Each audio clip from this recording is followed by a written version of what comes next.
World on my shoulders, a heart full of blues out in the dirt. Down in the dirt.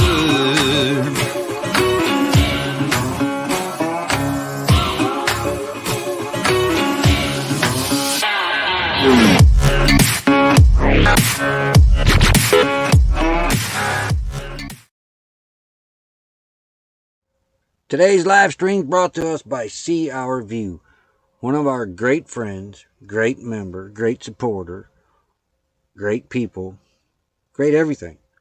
Check the channel out. It's pretty funny. You'll love it. Hey, Becky be here in a minute. She got up from her perch in the basement. What's happening, folks? Happy Monday. I got today right. Yeah, the only reason I got today right because Ava and Potterfield and Friends and Desert Adventures in Arizona was on this morning. So was Grandma Kelly in between there. Great lives, all of them, this morning. Hope everybody had a great Mother's Day. I did. I had hot dogs.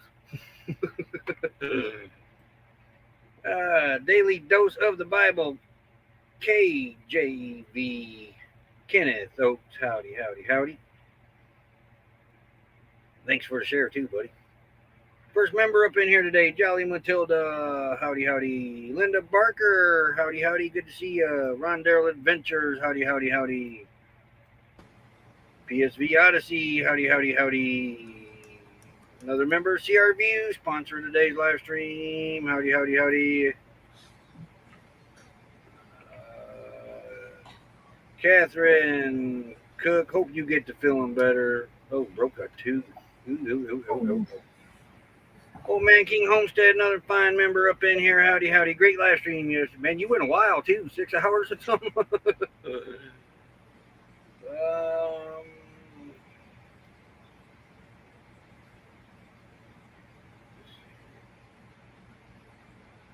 She Devil Adventures. Howdy, howdy.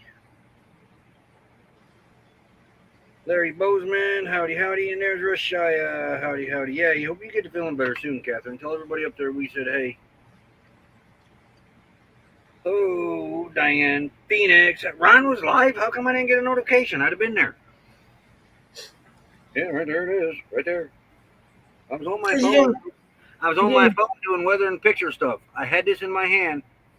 Well, the other day, we were like 30 minutes into Desert Adventures in Arizona last week. Not the other day. And his notification came. Yeah. But thanks for the raid, Ron. Howdy, howdy, Diane Phoenix. Hey, Old Man King Homestead. Hello, everybody. Yeah, you missed a great live stream. Desert Adventures in Arizona. You need to go back and watch it. Okay. And see what the grandkids did for Okie. And I'll have to watch it.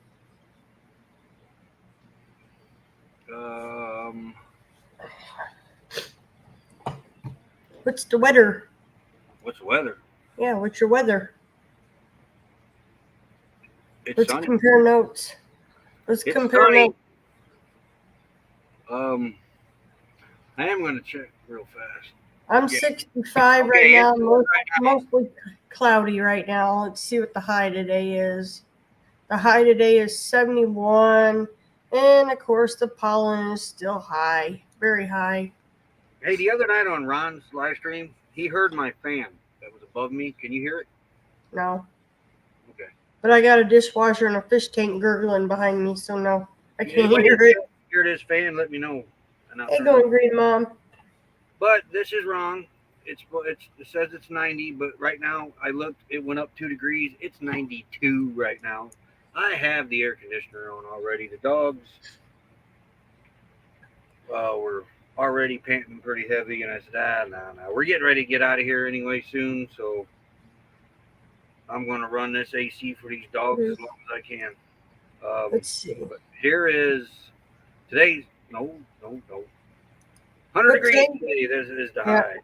Ours is 71, mostly high, 36% humidity, cloudy. It says cloudy all day. Our lows are now higher than your highs. Yeah, I know. 76 for a low tonight. I'm sleeping pretty good at night. The humidity's better here for me though right now. Otherwise, yeah. We're only at like 13% or something. Roy's still in quartzsite camping therapy. I'm in Indiana. 95. Look at it. It cools down a little bit, 95. Don't But get here's my them steady Wrangler. hundreds that we were talking about. When we seen them steady hundreds, it's time to get out of here. A mix of sun and 82 degrees here in Arkansas. Yeah, it's cloudy here. Yep, those guys are still in Quartzsite. I'm in Indiana. Thank you very much for that, Catherine Cook. She tells them every day. Okay. Yep. So. Camping therapy, another member. Howdy, howdy. I think I missed a bunch of people. There's okay. He's catching up. He's slow. Very. Yep. I got it after the live though. I got to go over to the doctor's office. Going Green Mom. Howdy, howdy, howdy. And talk to their techie person. Keeping up with Colorado. Howdy, howdy. Hey guys. But yeah, I have a Dexcom meter, and it's not compatible with my phone. Old man King Homestead moved to Arkansas. I see that. So yeah, Becky's not smart enough to figure out how to attach this thing to me body. So Dealer's Rambler. Howdy, howdy. Yep, their tech guy or farm tech guy is going to show me. Hey, aloha. So yep. No more poking the fingers. Yay. Aloha Conch. Howdy, howdy. Yep, I just said aloha. Yep, right. He's home. Miss Aaliyah, howdy, howdy. Happy Monday to you too. Got to make sure he behaves himself. Who? My brother. Oh. Yeah. If Debbie ain't on him, I'm on him. This is kind of an anniversary date too. Yeah. And ironically, you were back where you are now when this happened. I know. 2 years ago today. Yep. We almost lost Becky. Becky had a severe asthma attack as soon as we got back in Indiana. It went back. Well, it was asthma attack that went into acute respiratory failure. In effect, and they wouldn't let me in the hospital or by the ambulance or anything like that. And yeah, they were working her over. Yep. That was 2 years ago. I don't remember a whole lot of it. Check out Libra 3, Diane says. Well, they prescribed this one for me because this is what my insurance would cover. So. And that is the reason why we are don't hang out. Yeah, I don't hang out normally long in Indiana area here. I'm hoping that everything gets done by June. The test and all that. Huh? Another reason your brother won't let you out of the house. Yeah, my brother, yeah. Big brother ain't letting little sister go anywhere. No. Because it was very. What'd you spend? 5 days in there or something? Yeah, 4 or 5 days. Hey, there's Lexi. Hey, bug. But on a positive note, on a more positive note, I got this other picture to show. 32 years ago, you know what we were doing? Oh, Lord. 32 years ago today. I've slept a lot since then. Shall I show you? Wedding shopping, I know that. No, we weren't. No, we weren't. No. We weren't even talking marriage then. Hey, Cheryl. Mom. Your mom's here. Well, she'll remember this picture. Oh, boy. I'm kind of scared here, guys. But there it is right here. 32 years ago today. Okay. Oh, prom. We're having prom earlier.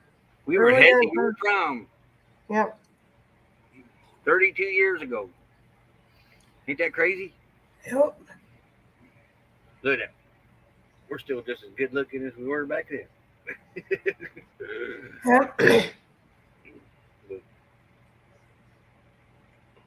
Yeah. Went to prom. And just so y'all know, all those curls you see in that hair, that's all natural curls. See, I do clean up rather nice. Yep. Yeah, 32. Yeah, it would have been your junior year, I think. You had another year in high Yep, school. I had hair. That's not even high. There, is it, Roy? That was my dad's little Pontiac Sunbird. Yep. Oh, yeah, sure. I didn't want to go to the prom. I don't remember that. Yeah, you don't see them Sunbirds anymore. No. That's a pretty good little car, actually. Lexi was saying I had poofy hair. That wasn't nothing. That was tamed. Huh. Yeah, that was I could get back in where is that? Yeah, that was back in the big hair day. Yeah, you had it laid down right there. Yeah. It normally her hair was it would stick up to about half where my forehead is. Yeah. That's how high her hair was. I could get it up. In that picture sometime. Yeah. Well, you gotta find my senior year pictures for the big poof. Well, that's what yeah. I don't have any of them on my Facebook.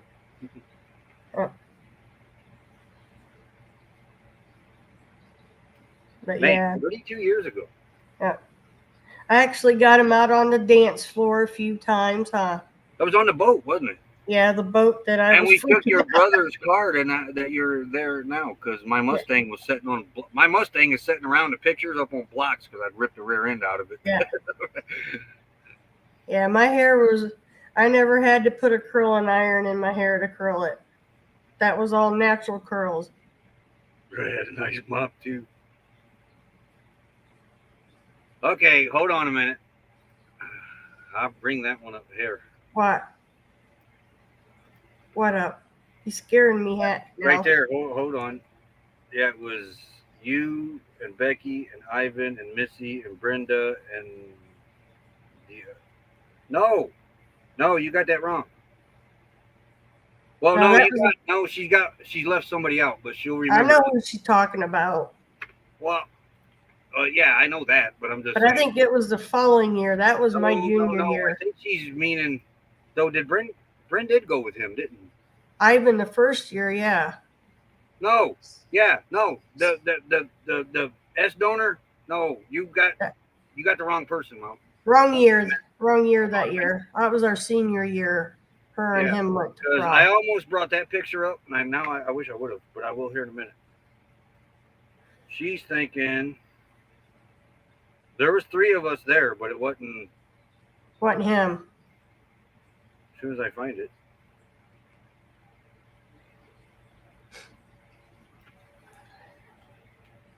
There it is, right there. Yeah, okay. Let's see. 1, 2, 3, He's looking. 4. What? No, I got it right here. It's uploading. Oh.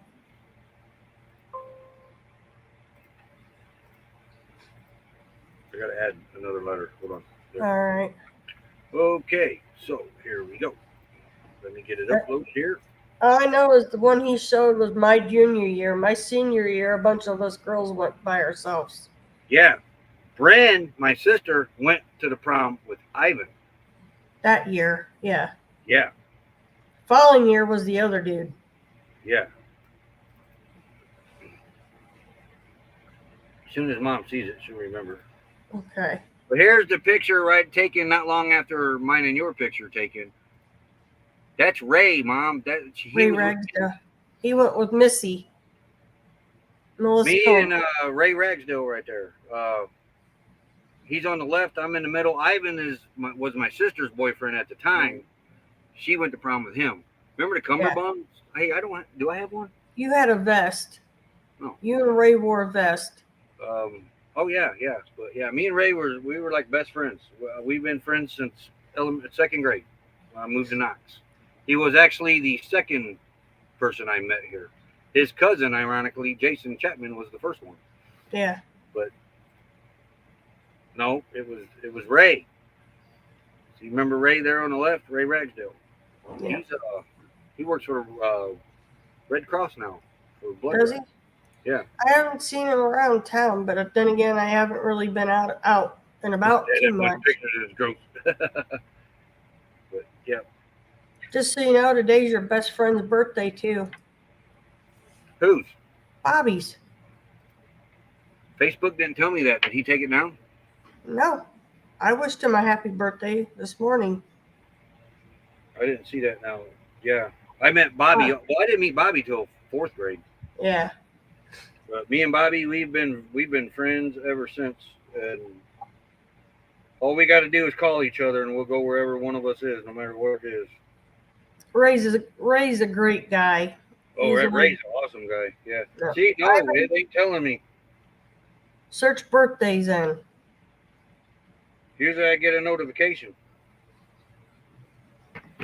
But yeah, today's Bobby's his other friend's birthday. Well, best buddy for. But Bobby's doing a lot better. Bobby's had some really serious heart He's got problems. like 5 heart attacks now. Yeah. Yep. I've lost track where Ivan is. Last I heard, he was up. I think he was on the West Coast somewhere. I don't know. I don't know. Well, that's where he was last I heard. He was over in like. That was a pretty fun night though. Montana. Yeah, I actually got him to go out on the dance floor and dance. Everybody was shocked. Yeah, I seen you killed a snake. We had one. Well, CRView had one in their camp the other night. Autumn's Cody found one mowing the yard. He put it in a glass jar and released it. Yeah, I seen that. Jacob was mad at him for putting it back out.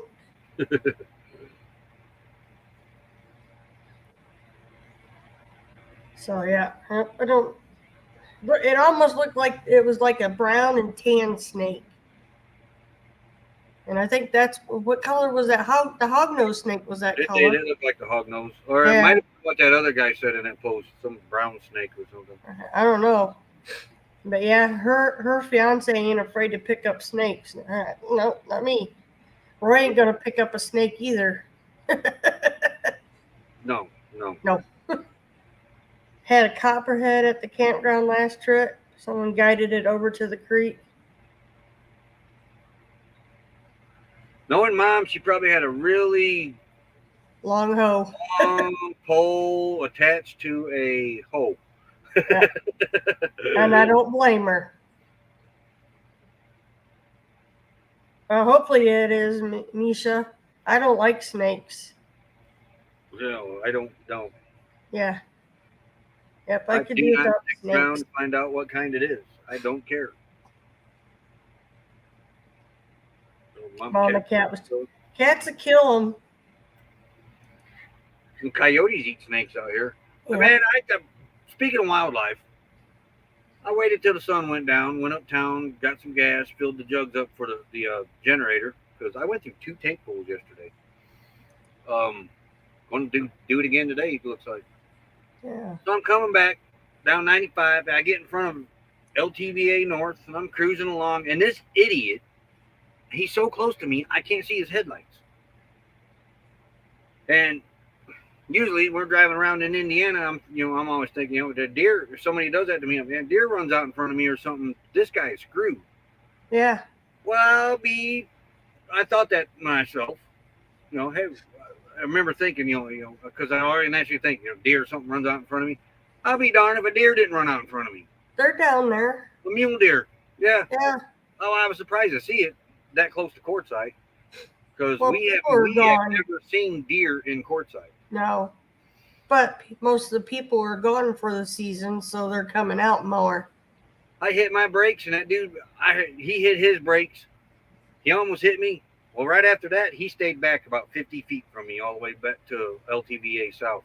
Yeah, because, critters I don't know if he saw the deer when I seen it, or if he thought I just brake checked him. But I don't care. I would have brake checked him. To be honest, I can get mean like that when they do that. Usually when they're on my rear like that, I can't see because they're blinding me through the rear view mirror. Kaylee, hey, howdy. Yeah, it caught me off guard when that deer ran across me. Coyote, I could see a coyote running across. But yeah, that deer it shocked me, and it come right out of the LTVA North and went. So I'm not eating snakes. Huh? Roy's mom's cat was trying to kill a snake. I'd like to try snake. I heard it tastes like chicken. You've tried gator. Oh, gator down. That tasted like chicken. Yeah, the coyotes eat the rattlesnakes out here. Um, and small game, mice, rodents, rabbits. Yeah. Well, if you get down to what is it, Sweetwater, Texas, they do that rattlesnake roundup, and then they eat Hey, rattlesnake. there's Destination Delight. Hey, Another Crystal. member. Thank you. Happy Mother's Day to all the mothers on here. Even if you're a fur baby or a single daddy, you're their mama. What? I said happy late Mother's Day to all the mamas out here. Fur kids, dads that are doing it by themselves. Happy Mother's Day. Rattlesnakes are good. I hear they're really good. But yeah, was it my brother Buster was telling us if you get a chance, go through. I think it was in April. If you go in April, Sweetwater does the rattlesnake roundup. And I think that's where my cousin Ellen had tried rattlesnake. I am seriously thinking about buying a snake grabber. A what? A snake grabber. Why? What are you going to do if there's one laying on a patio mat one of these days? I ain't coming out that door. Yeah. Plain But there and was simple. a guy that came across one that was laying up because they'll stretch themselves across the road because it's warmer at the beginning of the season. There was a guy that was cruising along and he didn't want to run the snake over and he had to get to the other side of the snake, but he had a snake picker with him. And he got out and picked the snake up, put it on the side of the road. It was a rattlesnake. He got back on his way. I thought, man, that'd be something good to have around camp. Nope. I ain't picking it up. I ain't going near it. Done told you. If I see one out on the patio, Matt. They frown on you killing them out here. Yeah. The Rangers and that do. But hey, Yep. I don't care. My dogs and my family is more important than that snake is. You would see Becky back in her rear, right on back up them steps, and saying, "Nope, ain't going out." But I don't know. I'm seriously thinking about ordering one of them snake picker upper things, and just in case. Using it. Look, I ain't going near it. I come around the camper that year, and there was one curled up on their patio mat that was not there 5 minutes earlier.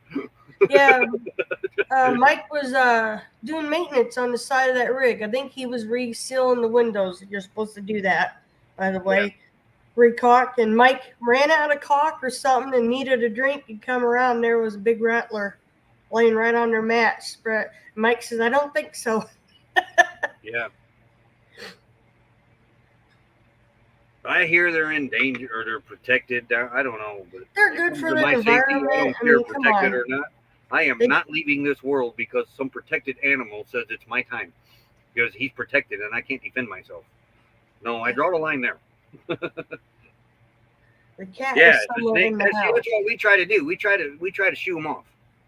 We'll grab a stick or something. Kind of hard to find a stick out here though. So we'll grab a broom or something. We try to shoo them off or toss rocks next to it. To get it to go on its merry way. What? I said you try to get it to go on its merry way. Yeah. Anyway, but our way. If it's aggressive and starts coming back, okay, it's on. Yep. If they leave, that's fine. If it stays, hasta la vista to you. I mean, I had to run that one 2 years ago. I ran that rattlesnake out of our camp when we first pulled into the cul-de-sac. Lulu went after a rattlesnake. Yeah. And it sounded like an aerosol can, so I didn't think anything of it. And then I realized what she was chasing, and this snake kind of turned around, was getting ready to strike at her. And I reached down and grabbed her cable and pulled her back to me right away. Oh, yeah.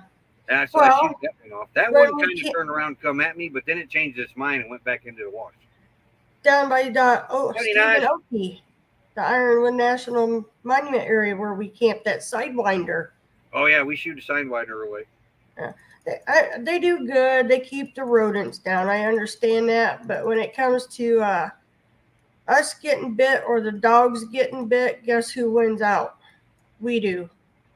I don't like to hurt animals. I'm not that type of person, but it could be the last snake on this planet. Highly protected, highly endangered. I don't care. When it comes to my safety, that snake's leaving this world. I'm not. Yeah. Or anything around me.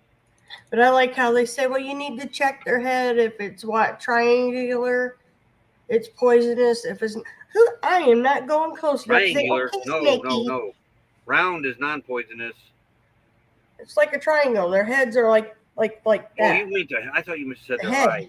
Yeah, I thought you said their eyes. All right, I have to look at it. I got my phone on charge. I forgot to charge it for like 2 days. Yeah, I think. But my theory is, I ain't getting close enough to say, okay, Snakey, let me see what kind of head you got. Not happening. Gone. Oh, While I'm screaming. these guys, every hole they come across, they got to stick their nose in. That worries me about that.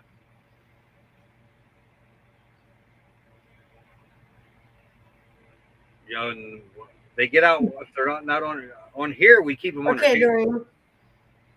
But When yeah, we get it to it's in our Roy and Becky's travels message. I'll have to look at it. Right now, my phone was only at 20%. I hadn't charged it 2 days. mine took 2 days to charge, but I think if I set Lulu's dog dish on the cable, it charges faster. Okay. But yeah, they tell you to look at the shape of their head. I'm usually not getting close enough to tell if it had that. Oh yeah, Yeah. I got a question. Speaking of the dog dish, has anybody dropped their debit bank card with a chip in the water before? Because mine fell in the dog dish this morning. I got it in a bag of rice just in case. I don't know if it affects the chip or not, or it shouldn't affect the magnetic strip. But yeah, that was my blunder this morning. Oh, okay. Oh, To Roy on your Facebook. you want me to put that up here? Chemotherapy? Yeah. Me and my cousin's like, well, just when it's out and about, if you come up on it, look at its head. Dude, I ain't looking at no snake's head. Not happening. I'm No, I'm gone. not sticking around for that. No. Wipe it down as long as it doesn't rust. It should be fine going green, Mom said. He's got it in rice right now, just in I case. immediately wiped it down. I grabbed a towel and wiped everything off on it, and I hung it in front of the fan on the window. You know how you dry money when you leave it in your pocket too long in the washing machine? Man, we did that out here 2 years ago. Remember that? What? I left that money in my pocket, and if people would have thought we were printing money in here for they to look, because we had all that money on the bungee cords drying with a fan blowing on them. I think you did laundry that day. It's bad, then type of numbers in. Or you were helping do laundry, and I had the clothes sorted, and I think he threw the jeans in. I said, I hadn't checked them yet. I just got the clothes sorted. And yeah, it went in the washer. We had clean money. We had about $150 drying from the ceiling with a fan blowing on it. So, man, it looks like we're printing money in here. Leave it to Roy, I tell you.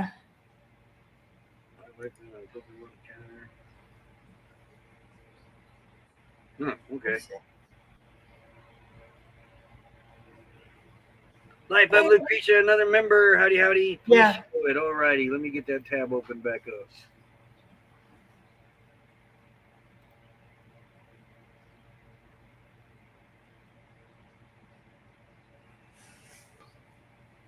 Yeah, no, Roy actually did the laundry that day. He started it before I was done. I hadn't even had time to check the pockets, because he's bad for leaving stuff in his pocket. Screws, nails. Nothing like, having like a hardware store come out of your washer because someone doesn't empty it out. Alright, yeah, present. Share screen. Oh, I need the big button. Share audio, share that. Back to this. Right. Where, man? I'd have a bigger stick than that. Just saying. Okay. All right. Can y'all hear this too? I don't even see it moving. I haven't hit play yet because like. So how are we supposed to know if we can't? There we go. Oh, I see it.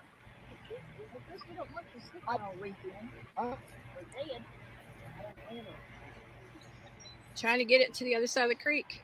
I don't. Let it go. Just Nope. let it go. Something's wrong here.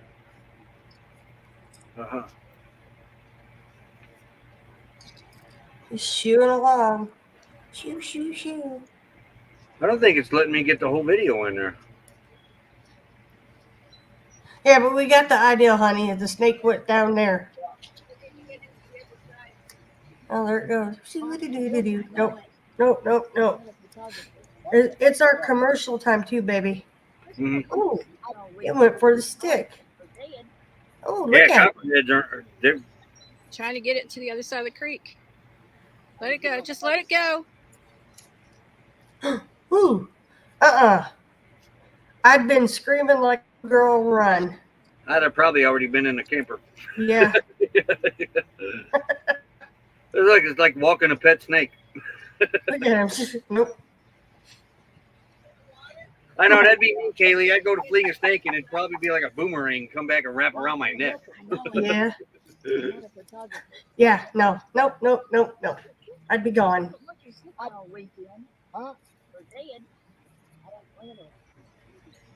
Trying to get it to the other side of the creek. Let it go. Just let it go. Yeah. No. Because you can't see me. Just walking my snake. Once it started over. Yeah, it repeated, honey. It's just a little clip. Oh, okay. Walking my snake. Yep. Don't mind me. Just walking my snake. Yep. Braver than I am. Like I said, I'd had a bigger pole. Holding my beer. Yep. Yeah, like beer, right? I don't know.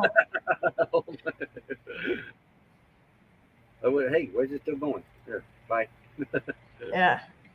Yeah, I usually don't even try flinging a snake. I'm just going the opposite way the snake goes. But yeah. I still like the old kangaroo rat. Oh, my buddy. Kung Fu kangaroo rat. Yep. Kangaroo rat versus snake. Right. I can't get enough of this video. Where's it at? I got a cat in the living room with me. Huh? The cat's back. Oh. For you new ones that haven't, that was a copperhead, Linda. Yeah.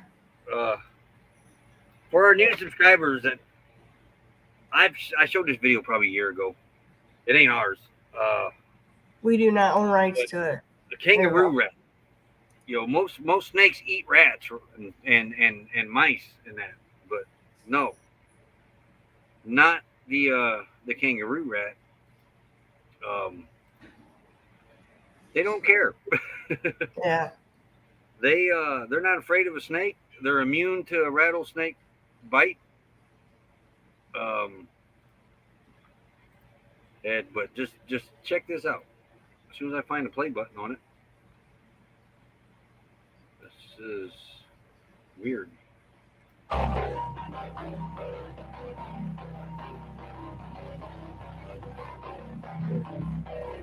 don't understand why.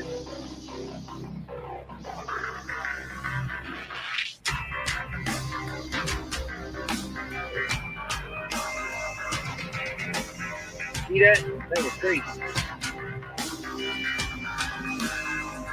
Yeah, because from the one angle, it looks like the snake got it. This Kung Fu Ninja roundhouses that rattlesnake in mid-strike. The kangaroo rats are good to have around. Yeah. Turn that down a little bit. Yeah. Look at that! Look at that! Look at that! Watch this. Boom. Oh yeah? No, take that. Boink. Doink. You think the dang mouse would decide to get Hey, away? I'll try it again. Nope, nope, you can get me. Yeah, look But at that long is cool. feet. That thing, them kangaroo rat can jump 9 feet in the air. But I know, I can't never get enough of this video. Look at this, watch this. Miss me. But they're also immune to the rattlesnake bite. Here it goes, here it goes. Nope, nope, take this. Watch this, watch this.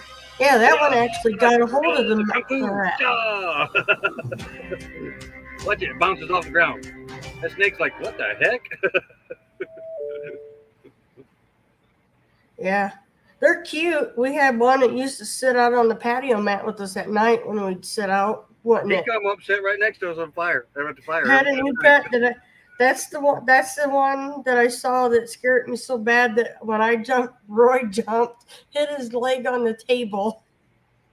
It's just a mouse. I said, no, that's not your average mouse. Me too, Kaylee.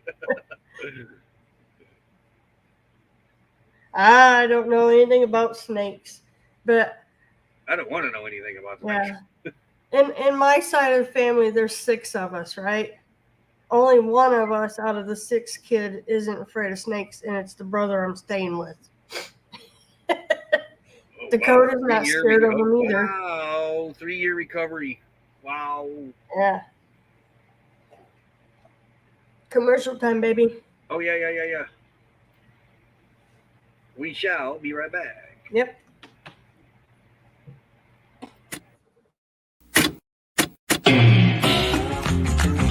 Slow down, mama. Why you talk so mean? Good Lord, Nashville, it ain't what it seems. Got nice clothes and midnight shows, boogie down at the bar. Fiddle tunes and homemade blues, but it always goes too far. Shooting pool, crack a jack, take off now and don't look back, but hey, don't you wanna play?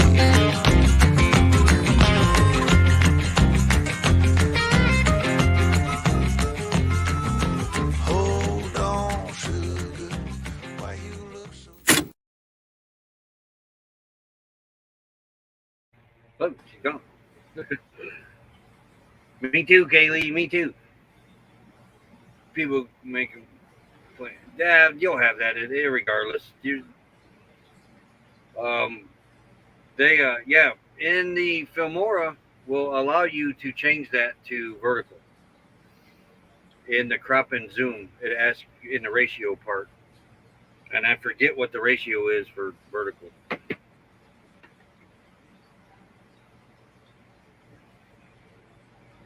I don't know where she went.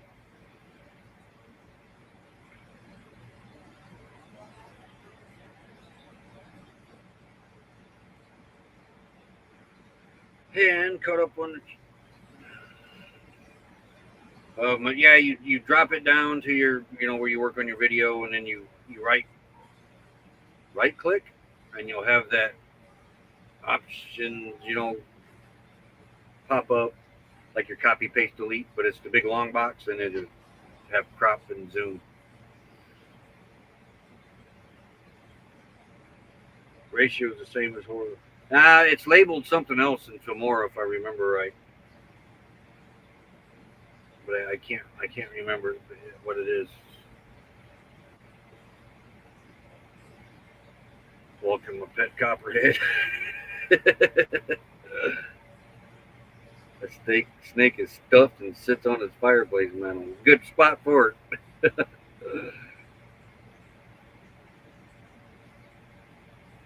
Yeah, because I flipped I made a short out of one of ours. You do it in Filmora, but I don't remember what it's called. It's called the orientation canvas, or I think it's portrait. Or wait, is this portrait? What's this one?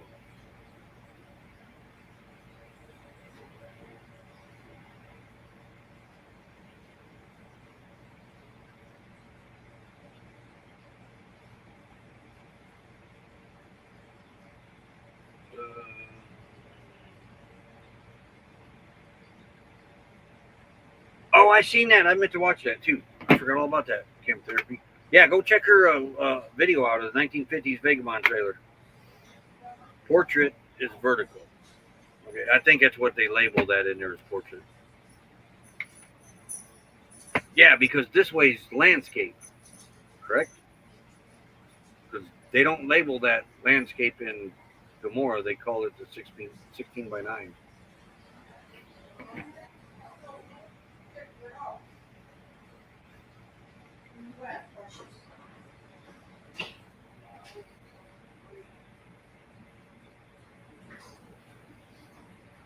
I always film in pictures.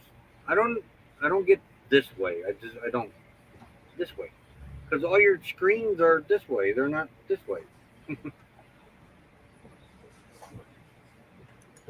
All right. Had to take the little girl out to go potty. And I had to Let's see what the air conditioners are doing up there. we had to outsmart the cat because now he weighs so much. He's open. He can pop the storm door now, even with it locked.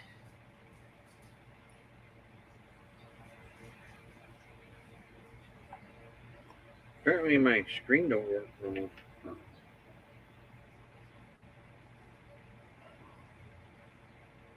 Wonder why.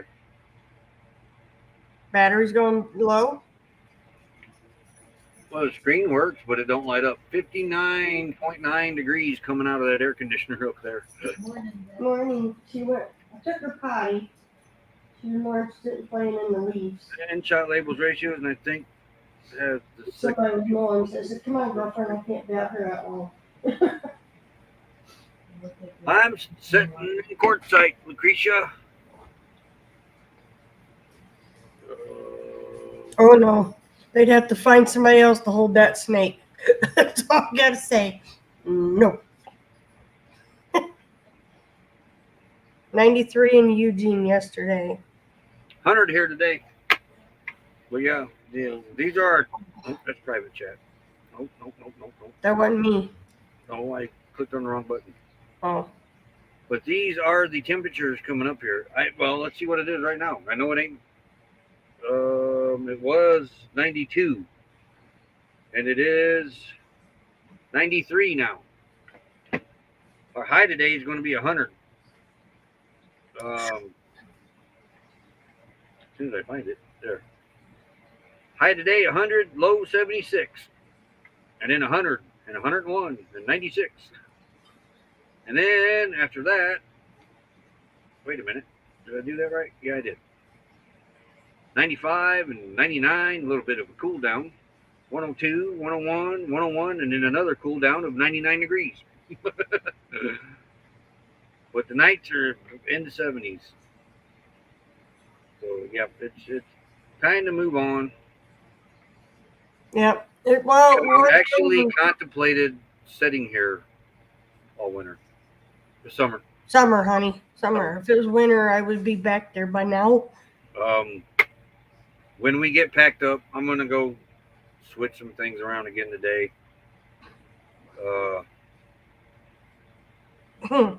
What? Get Tim. So as low as 98. We got there early the one year when we camped at the cul-de-sac. We all learned real quick. You could sit outside under the awning, but you had to have like a spray bottle to spray water over you. Then you felt fine. Well, as long as you're in the shade too, you're fine. Yeah. Sun. Once you get out in that sun is brutal out there. So yeah, I could sit here all year more than likely if I had an air conditioner run in daytime, but I'd probably have to run a generator at nighttime for air conditioner. That'd probably get expensive anyway. Wow, that's cool, Doreen. Because I was going to go buy the 8,000 BTU air conditioner, put in this window right here, and run that off the solar because it only runs on 590 watts. Yeah. 6.7. Now my cousin's name is Dorina. Remember Dorina Smith? Yeah. Yep, Dorina. Where do people stay during the summer? And they're in RV parks. running air conditioners. A lot of the people that you've seen when you were down there, Lucretia, a lot of them are winter. What do you call them? Winter birds, snowbirds. Those Yeah. guys move, but you still have your diehards that live there, and they usually use a swamp cooler. Swamp coolers and ACs. Yeah. Dee just had to order another AC. Hers and her fifth wheel isn't keeping up, she said, so she ordered a Oh. window unit. She may need to get a swamp cooler Yeah. to put with that. Yeah. Yeah. Because we've known a few people that use their rooftop and 2 window ACs, and it barely knocked it down. What would she say? 20 degrees. Now, yeah, the thing with the RV air conditioners, the new ones, they ain't worth a crap. Normal summer day, yeah. Good hot day, no. What you really want to do when it comes to an RV air conditioner, and that one right up there has sold me on this one, and the other one back in Indiana that we have. Go to an RV junkyard. Find the oldest RV that you can find. One in the 80s. Well, actually, the newest RV that has R12 air conditioners on it. With the Freon R12, I'm checking my temperature. But, okay, it switched to Celsius. I don't like Celsius. 61. It's 90 some degrees out there. 93, going on 94, going to be 100. 30 degrees difference coming out of that air conditioner. Most of your air conditioners these days will only take it down about 20 degrees on a good, hot, humid day. Dee has a great price in her part. Yeah, there's another one in here too that's $250 a month. Yeah. Everybody talks about Patty's. I don't know much. Park too. Yeah, Patty's RV. They said she's not badly priced either. That would surprise me. That place, everybody over there is nice. But what gets you isn't the monthly lot rent. It's your electric bill. Yeah. During the summer, $600 on up. We have heard. We don't know for sure, but we have heard people. $500 to $600 is usually your electric bill during the summer if you're in a camper there. So yeah. One of these seasons, I want to do it. I want to sit here all winter, all summer. Well, that'll be when the dogs aren't really around. I'm more concerned about them than I am us. No, I will have backup plan after backup plan for that. My dogs get sick. I won't dot your I'm eye. telling you, I'll have solar air conditioner, swamp coolers, rooftop AC, and you know how I am. I like to have backups on top of backups.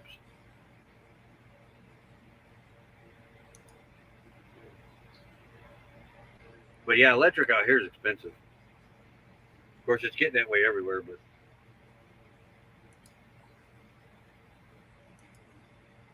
yeah, the one, Jill and Bill. Yeah. Yeah, the one that they went to, it's $250 a month, but you still got to pay your own electric. Yeah. Dot your eye. Yep. Yeah, all 3 dogs. Lulu is taken to the heat rather well. Yeah, but she's getting older though. Yeah, because she's getting older. She used to be Moose, but now it's Lulu. Her. Though I'm not exactly sure if Lulu ain't playing a part him. with the AC on. So I mean, yeah, because Lulu is a good actress. Yeah, she's been great for Hollywood. But she's that's getting nice. older too, though. Yeah. I mean, like right now, it's beautiful in here. I did have to go out and do this in that window right there.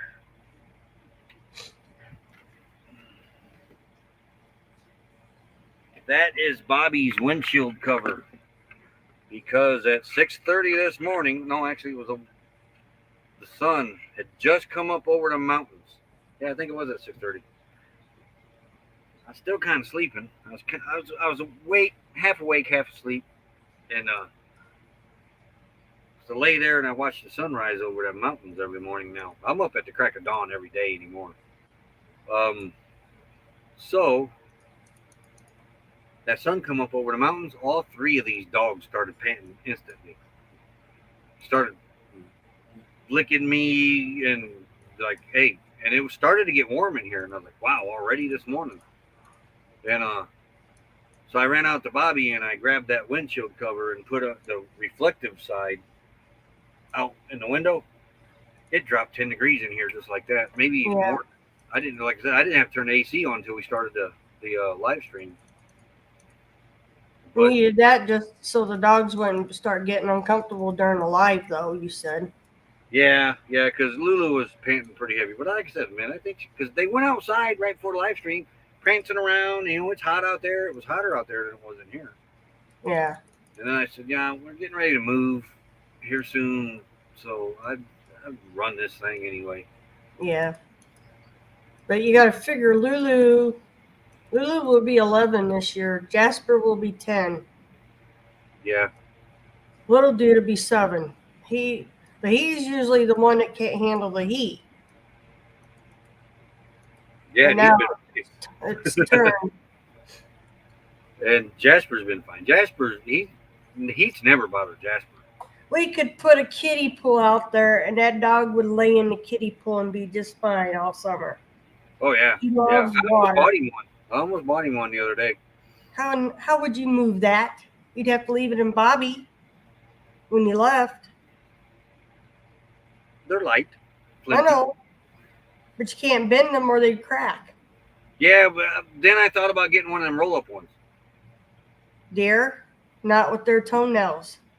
It'd go right through them. Yes, Jasper took the kiddie pool away from the grandkids a few summers back. I remember Isaac getting mad. A couple times. Yeah, Isaac and I think we had Jake at that time get in there, and Jasper would pretty much move him out of the pool and take over. I think he did it to Lexi one time because Lydia was still just a baby, so I didn't put her in it. But yeah, That's all right, Green Mom. Something else to take that $90. It always happens. It always happens. You start saving money on something somewhere else, and then something else goes up. Yeah. I do normally we have reflectors, but I don't. What happened to that piece? I'll give you a guess. He's little and white with freckles. Well, how come we replaced that piece?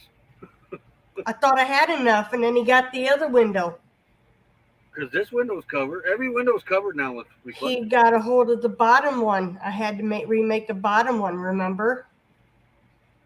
Yeah. Heat pumps are good. Heat about one of the most efficient things out there. Rain. Cooling pads for the dogs. What's a cooling pad? A what? We don't have any because I don't know what it is. A cooling pad. Yeah, it's called a bed. Yeah, we don't have cooling pads. I don't even put the bed up in the daytime now. I just leave it out for them guys so they can get in front of this air conditioner. Yeah. So, but yep.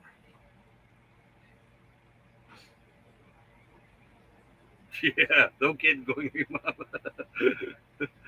Ours came from the Family Dollar. Hey, it's raining in Cholo. Yep. The nearest Dollar Tree is over in California, in Blythe. No, it So ain't. they're okay. The one in Dollar the Tree has a section in the dollar store over there. 3 They have a whole rows. aisle now. So A whole aisle. Ooh. oh, is it like maybe a half aisle? It's like a half aisle up there. They have cooling pads and vests for dogs. Well, that would be a problem for Jasper because he's such an odd size. We have a hard time finding shirt. Remember, the taco and tequila T-shirt is like a double X large, and it fits Lou. I'm curious now. 11. Yep. Moose would wear it. Lou probably would wear it, but Jasper would be our hard one then. He'd be in the swimming pool. He loves the swimming pool. I don't know. They look pretty comfy, if you ask me. Oh, them cooling pads. Yeah. What do you do? Put ice in them? Washable dog cooling mat for pet ice silk elf cooling pad blanket summer. Okay.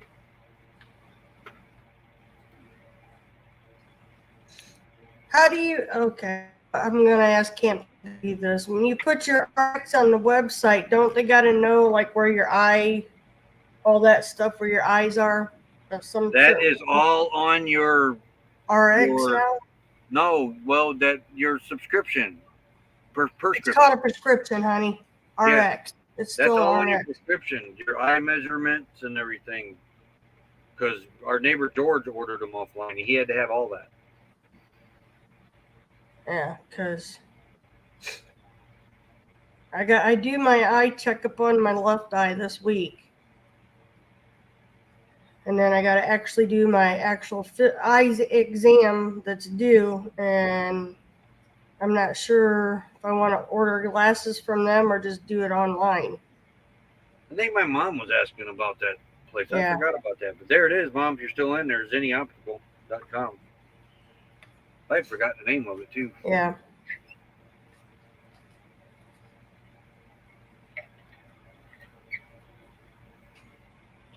So yep, but it's been a long day. I don't know. I don't have my wallet out here right now. I think Oh, I yeah, got. I know they're legally required because I had to go through that with y'all's eye doctor on that your insurance was paying for. They wouldn't give me my prescription. They wanted $300, $400, $500 for a pair of For the glasses. kids. For the The kids. insurance wouldn't pay for the glasses, but it paid for the eye exam. So I went and got the eye exam, asked for the prescription, and I went up to iMart Express or somewhere in Took them to Walmart. Walmart. Okay, yeah, and bought cheaper glasses over there. Yeah, their frames They were gave like me a hard $100. time. They did. Yeah. They gave me a hard time before they gave that to me, and then they realized, hey, I said, it's legally you're required to give that to me, all the information on it. Our insurance would do the eye exam. I think it was what? No copay for the eye exam, and they only covered like you got a 10% discount on your cost of the frames and lenses. Zenny. Okie dokie. Yeah. But I'm due for another eye exam, so it's good to know because, like Goober here that's been known to break his at the worst time possible, Roy. Only once. Twice. I don't remember the second time. Why did you get those new ones? Wasn't just That because was you the were first going. time. No. First No, I time didn't. I didn't break them. No, I did not break them. They were Yes, worn you out. did. No, I did The not break my potato, glasses. huh?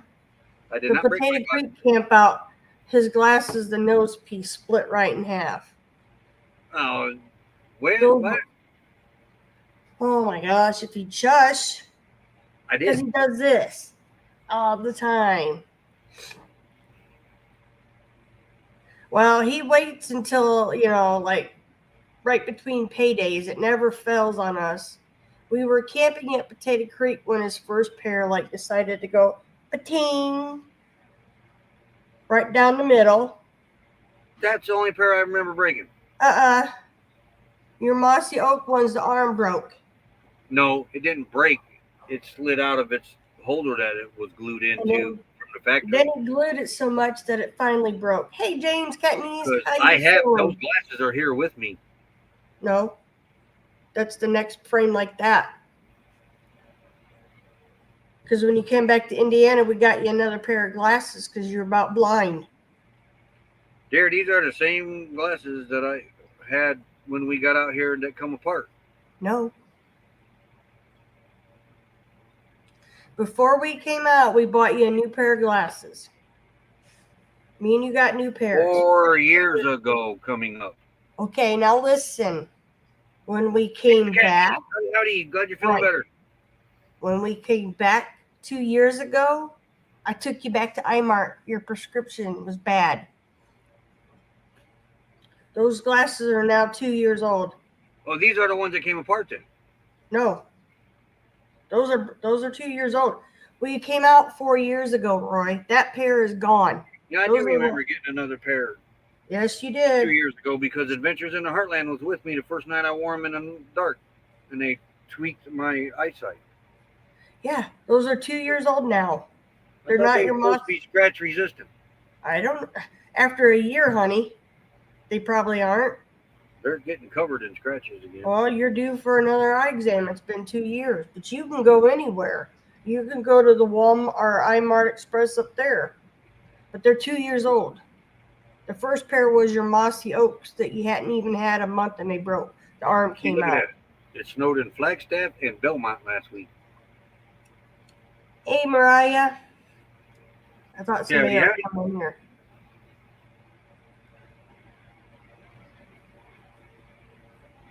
I do like iMart Express though.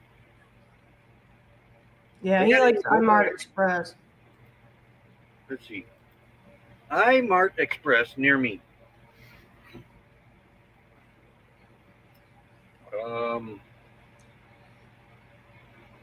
Yuma. Yeah, Cool. he's due for an eye exam. Don't think I'm going to Yuma anytime soon though. No.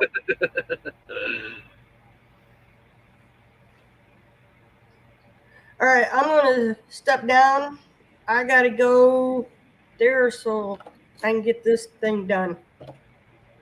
Oh, you're heading over there right now then, right? Yeah, it's after 1, so they're done with lunch. I will talk to Don't matter to everybody. me. Yep, I will talk to everybody tomorrow. Have a good day. So I can hang around here if you all want. I can shut it down. I ain't got nothing to do except sit right here in front of this air conditioner. It's too hot to go down and get water right now. For now. But I pay $109 for an eye exam with retina pictures and usually $50 for glasses, and thinner lenses, and transitions. Transitions. Is that the bifocal part? Or is that the ones that change? Now, I did get, these are 4 years old.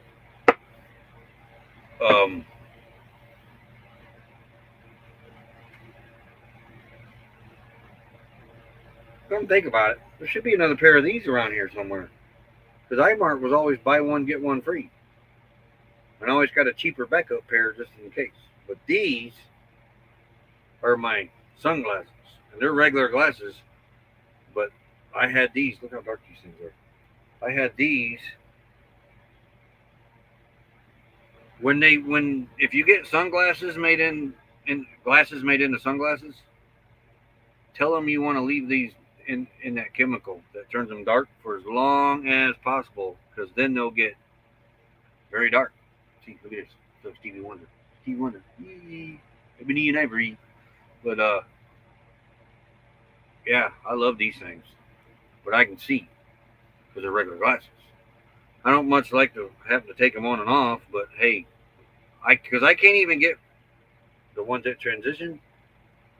I can't even get them to go this dark, and I got to have dark sunglasses.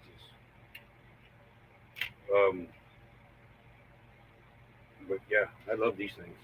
But I had to drive into Quartzsite one night with these.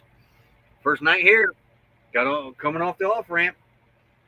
Glasses popped apart. We couldn't find an eyeglass kit right away, and I had to drive all the way down to Roadrunner BLM because we didn't know where we were going. We watched every Quartzsite video out here. We should have been professionals when we got here. As soon as we hit the town limits, we done forgot everything that we watched. But right around out in the desert with a pair of these on, and you're doing something.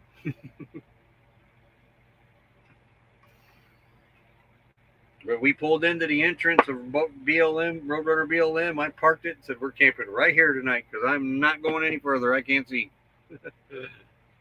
Which is another good reason for your other half to learn how to drive the rig. Trifocals. Wow.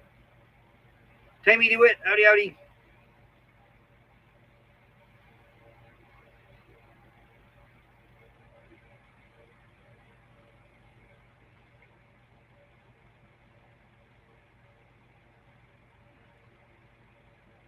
But yeah, I will tell them. And iMart Express did it.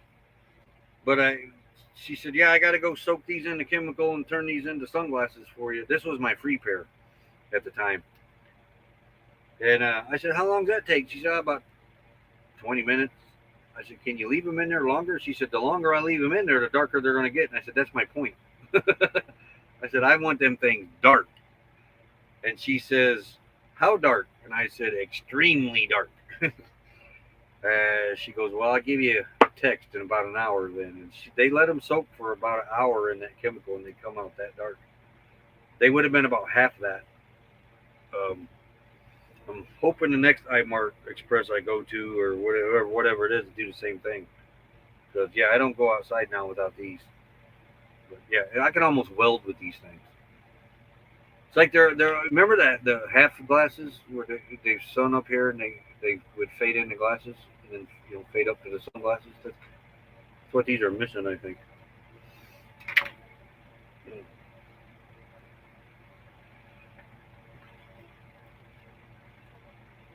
I've driven off without glasses. You can tell when I'm driving without my glasses because I'm usually feeling the side of the road. I'm driving by braille. Then you can do bifocals. They cost about 30 more. I don't want bifocals. I'm supposed to get them, but no. I don't want them. I have no problem taking my glasses up like this. Been doing it for about 5 years now. I can get used to this.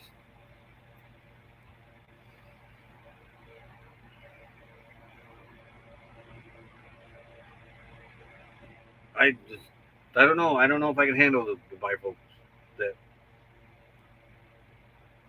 I know you can't see it now because they got the invisible lines, but there's got to be something there that would probably mess with my eyes.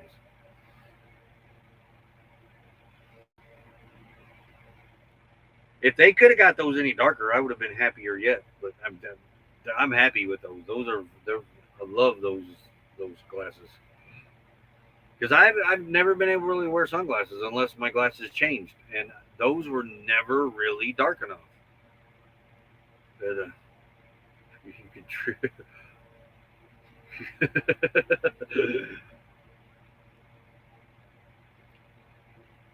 And I know these were lightweight lens.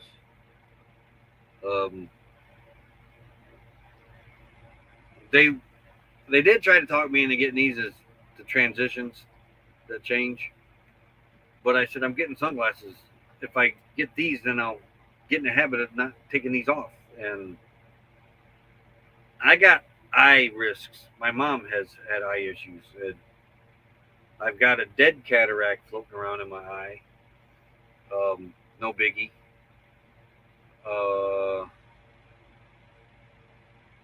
But I'm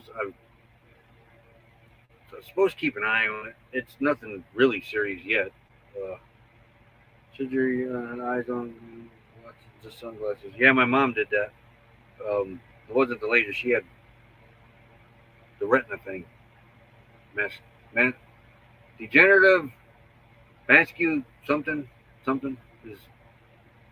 I'm on very high risk for that.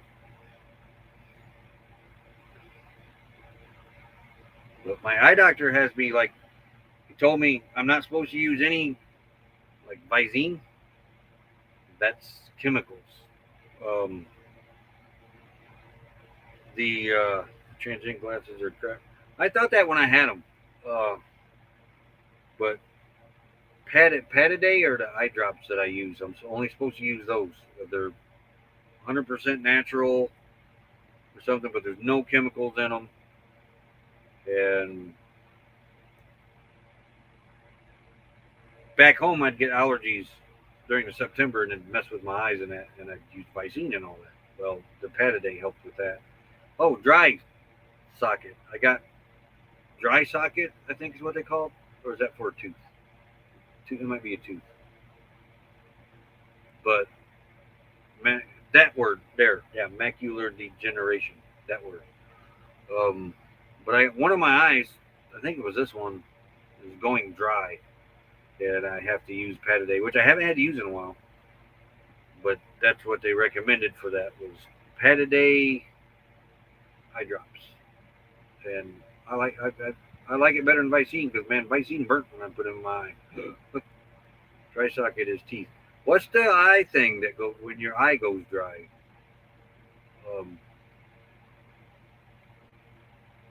It's something on that because I thought it was dry socket because you got an eye socket. Oh, you got hail there, huh? Yeah, there's supposed to have been a monsoon rolling in sometime. I seen pictures of forecast of it. So early monsoon. Dry eye. That could be what it's called. Dry eyes. Yeah, dry eye. Yeah, it's my left one. That I think it was my left one. Well, one of them. Got a 50-50 chance of getting it right. I put them in both anyway. But that helps with that.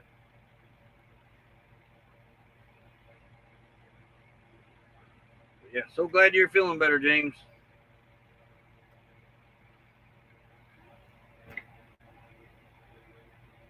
Yeah, they don't get dark enough. I haven't been able to get dark enough glasses without being able to keep up with them to what I need. Yeah, that was the problem I had. Is that's why I had a chat with Imart about that. Took care of that. There's one thing I hate. Now I had another pair of glasses. Now that wasn't too bad. They could have been darker though, but the magnetic sunglasses that snapped on them, that pair wasn't too bad. Um, I wore that pair completely out. And then I always had tried them clip-on thing. I didn't like the clip-on sunglasses.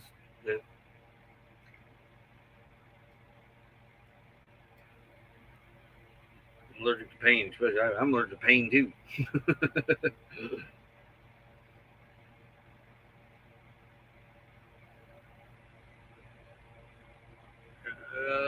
Yep. Becky's on her way to the doctor's. Where she's at right now, the doctor's only, let me think this, 2 blocks away, I think. Yeah, a block and a half actually. She could walk there, but it'd probably kill her with the humidity and everything else there. Because, like I said, there's 2 years ago today, she about died when we weren't back there a week, and she about died on me from not being able to breathe. Problem has been I need to live in the house. I do that with my sunglasses. Yep. Sometimes you'll see me running around, and I'll have my glasses right here, so I don't forget them. Because I hate driving without these things.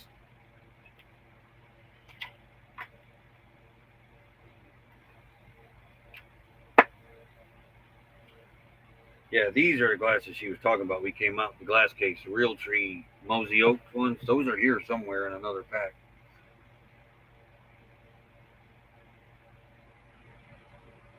Light blue. Wonder what it'd be like looking through that. I never looked through. I've seen them colored glass. No, somebody had some that was pink, a pink tint, and I put them on, and everything was pink.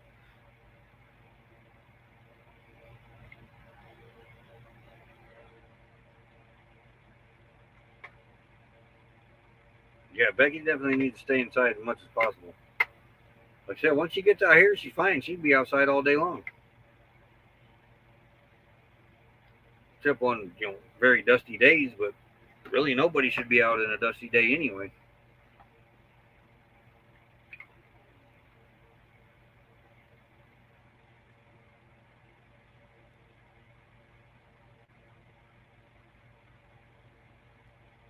Well.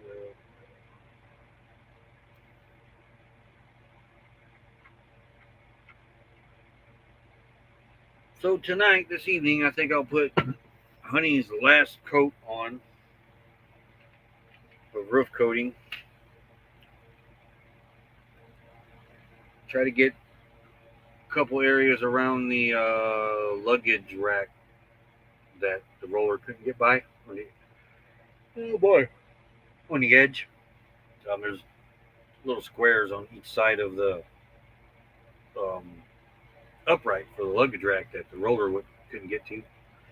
So I'm gonna brush that, and then maybe tomorrow evening get the solar panels on the roof. And then that's pretty much it. Just roll up the mat, throw the tanks on, and roll.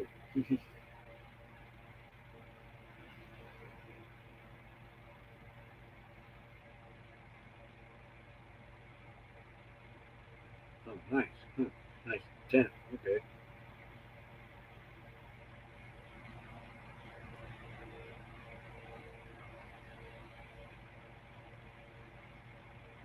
Well, go right ahead, Lucretia. Who moved out to Arizona for the same reason.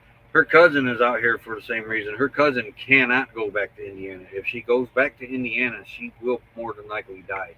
She tried it once and she had to get right back out. Uh, it's. I look like I'm losing weight. I ate 2 hot dogs last night and some tater chips, and I've had chicken patties. I eat good. I had strawberry and cream oatmeal for breakfast this morning, peanut butter and jelly sandwich for lunch. Yeah, I eat great.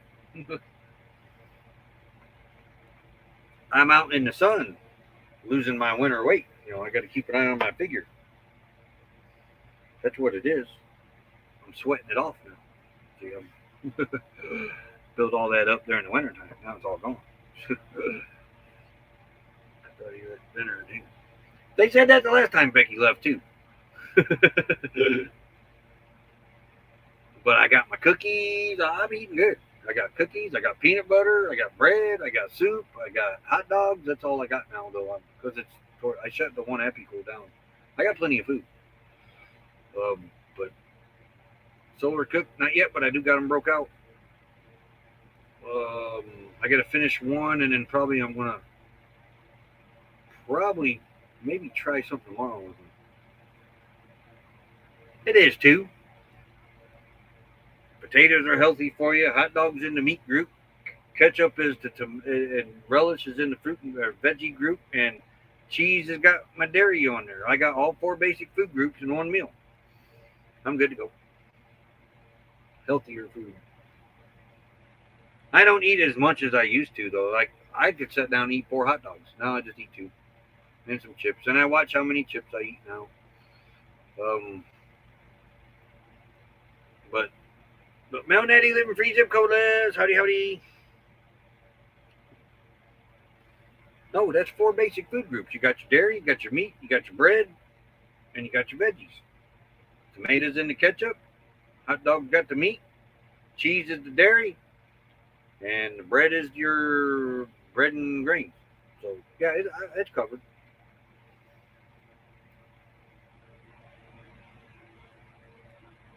Oh, I love my peanut butter, ketchup. I got to have my sugar, and yes, and not all ketchup is sugar. It's sugar, high fructose corn syrup. I guess yeah, that would be classified as a sugar, I guess. But no, I get the ketchup with the real sugar in it. I don't get that high fructose corn syrup. No, my mouth's not getting me in trouble. And then my soups. I got vegetable soup. I got mater soup. I got chicken noodle soup. I got beans and bacon soup. Though I don't think I should probably go get some cornbread rolls for that. And I got cream of mushroom soup, cream of chicken soup. I got buku ramen noodles. Plenty of hot dogs. I think I got like 20 of them left. What else I got? And I got pancakes. I got all kinds of. I just was thinning things down in here in the Epicools. There's no sense of me running 2 Epicools right now with Becky not being here, so I got everything into one. So I got nothing frozen now. I ate all my chicken patties, so I get free, and my popsicles. So I got all the frozen stuff gone. So now I'm just running on the one smaller Epicool right now. Too much. So I kind of watch that though. I do watch that. Like strawberries with sugar on it. What about real veggies? I'm not a real fresh veggie eater. Tomatoes. I don't eat a lot of fresh veggies. Never have really.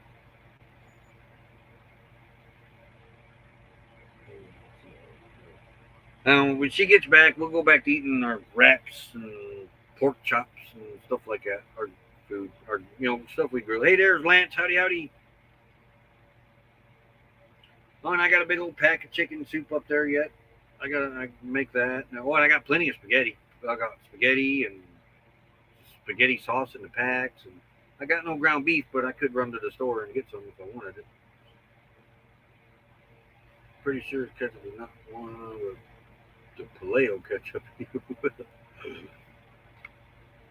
Mine is great value. That gets you tomatoes, lettuce, and use spinach instead of. Now I could probably eat spinach instead of lettuce. I do like my spinach. I've always liked spinach. Just disappointed it didn't turn me into Popeye though. I should sue him. I don't have Popeye arms. And I used to eat a lot of spinach.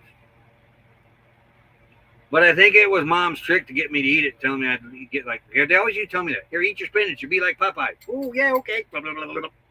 They lied.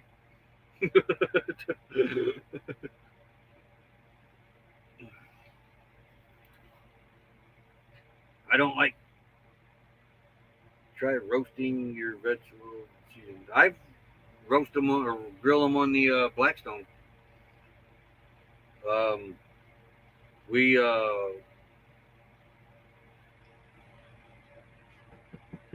we'll just pour them out on the Blackstone and grill them up that way.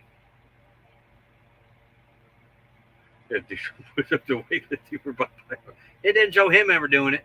He just sucked that spinach right down his pipe and boom, his arms blew right up.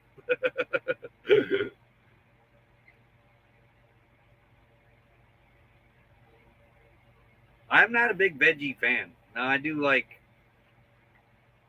Somehow peas have grown on me, and I used to hate peas. I will not eat mixed veggies though. No corn, no corn and peas and carrots for me. I don't carrots. I got to be in a mood for, and they got to be sweet. Don't mind broccoli. Don't mind cauliflower. Don't mind orca. Am I still in veggies? I like green beans, but corn I do like. But with my ulcerative colitis, I can't eat a whole lot of corn. I grab a spoonful of corn and I'll eat that, and that's it. And it sucks because I really like sweet corn. Now, when it comes to sweet corn, I'll grab the whole cob and eat that, smothered in butter. But usually don't pay for it. But I'm careful with the other corn. Plus, I kind of use the ulcerative colitis excuse as a reason not to eat corn.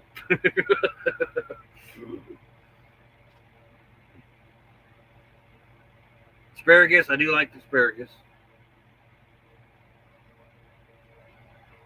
Especially sweetened with baked in honey or fried, grilled in honey or something. Somebody made it in one of our camp clubs, and boy, that was good.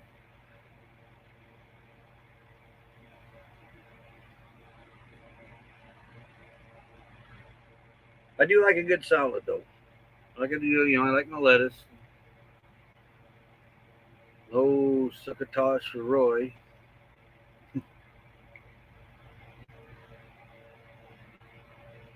I do like my onions and garlic.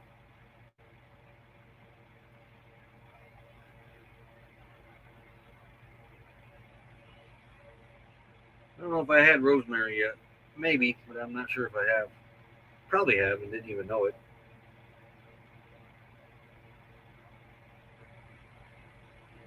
Or we'll take our veggies and we'll air fry them too. We do a lot of that when Becky's here. Not a big fan of cranberries.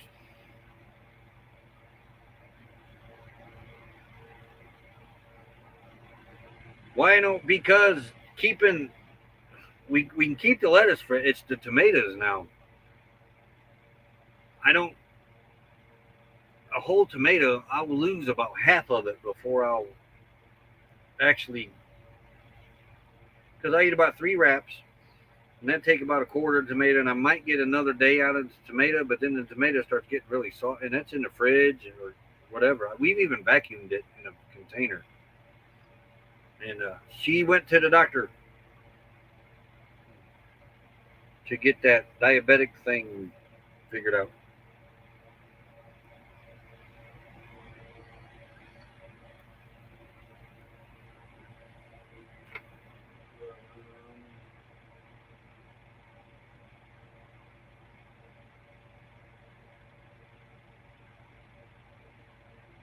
Let's see what else.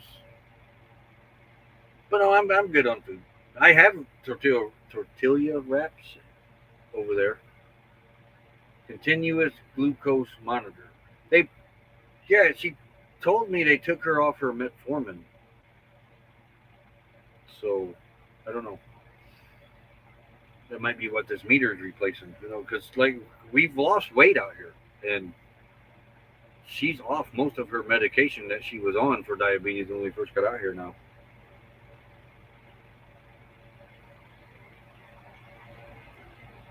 Is why tortilla, tortilla, no, tortilla. I'll forget that again.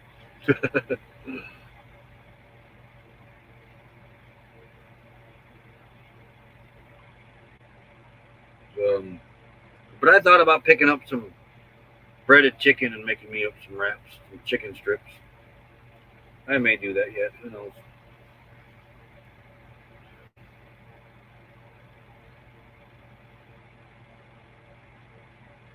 Going to make a pork chop and Brussels. Going to make pork chop.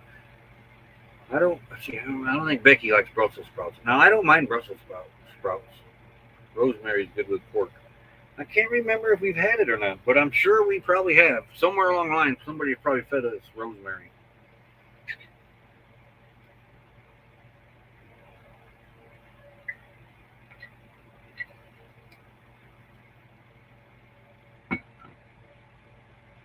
Put tomatoes in spring mix, wrap fresh veggies. We've done that too,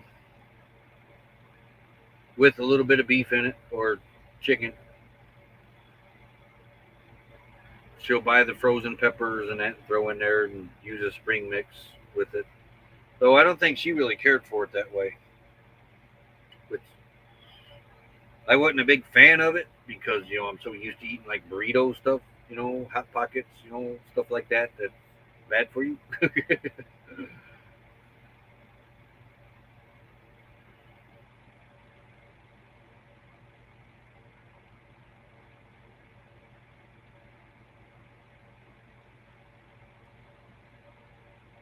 I It's basically the same thing that you prick your finger with, isn't it? So does this thing you be walking along and all of a sudden it just prick you out of the blue? That would suck. In remission. Nice. Shredded Brussels sprouts cooked in butter and baking. Shredded Brussels sprouts. Brussels sprouts. Boy, that's a tongue twister. Shredded Brussels sprouts. Say that 3 times. Real fast. We might have to try shredding them. I didn't think about shredding them.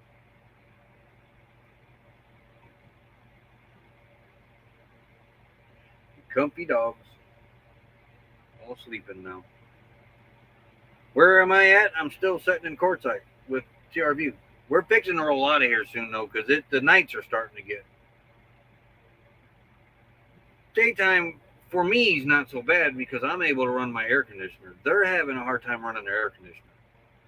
I think their cord's too long for their generator, and their generator is way newer than mine, so it should be running it. My air conditioner is 40 years old. I should have more problems, power consumption wise, than what they're having. We had talked about sitting here all summer, moving around courtside. I could do it, providing I went and bought a 8,000 BTU window unit that would run on 690 watts. That will run on our solar. I could run 2 of those actually. That having this thing to fall back on up on the roof for evening when the sun goes down, and a swamp cooler, and I would be fine. But we're camped together, and there's no reason they need to wait this out because I'm able to. They don't have enough solar to run their window unit. If they might have just enough, but it wouldn't do their batteries any good. There's hardly any going into batteries. So he went and bought a 5,000 BTU air window unit yesterday to run on a generator during the time to take the edge off. It runs the back AC. Oh, yeah, you did say that yesterday. Runs the back AC just fine. It's the front AC that pulls too many watts. I wondered. Well, no, I don't know. The front one might be a 15.5, but you would know that if you'd bought it, because I thought you told me you replaced both of those.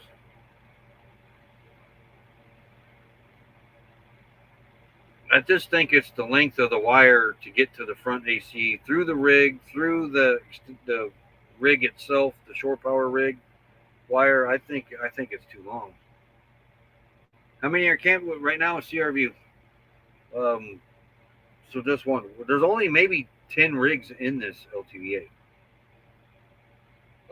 But right now it's 70 degrees in here right now easily. But that's the way to do it, is the 40-year-old air conditioners. If you can find an air conditioner that's got R12 in it, grab it. Yeah, if you got to replace your roof air, go get them ones with R12 in it, because it's a huge difference. That R134A, if they're still using it, I don't know. They may even move to another one by now. It's not as cold as the R12. That thing will darn near make it snow in here. The front one tripped the breaker sometimes when we were hooked up to power. We should go to the junkyard and get you a 40-year-old one. Oh, just have Becky grab the one off Jamie and bring it. But I mean, sitting in here, it's fine. I actually have to put a shirt on when I come in here. As soon as I go out that door, my shirt's off. But and we're at, they're not at their maximum temperatures right now. Average is like 110, 111. Nighttime, I've seen it stay 100 degrees at night, overnight here. So I want to do it sometime without having to go into an RV park. I want to experience it. And we're kind of practicing, because I got to come back down here at the end of September to get Bobby out of storage. Otherwise, Bobby's going to be blocking a campsite. And we can't have that.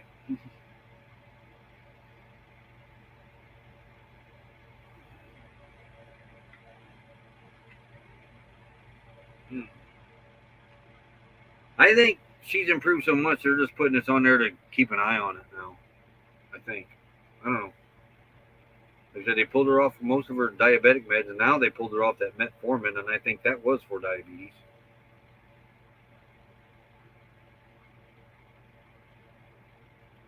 Yep, everything's still available. But how much to stay there longer? How much to stay there longer? It's $75 for the next permit. 14 in, 14 out. Access to all the water dump, trash. You come in here for day use, it's $10 a day. 15 overnight. But we are fixing to roll out. They have started enforcing it in other areas, so it's time for us to move on anyway.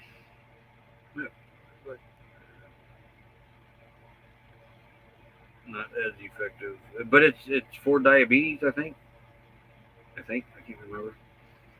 But yeah, one of these years though, I'm gonna be well set up and have backups on top of backups, because like right now, if the air conditioner fails, the generator fails, I gotta throw everything in this rig and get out of here then, because Lulu can't take this heat that much. The way it stands now, that was if the generator fails. Yeah. Way it stands now, that would be, because right now I don't have a backup. Honey don't even have dash air conditioner right now.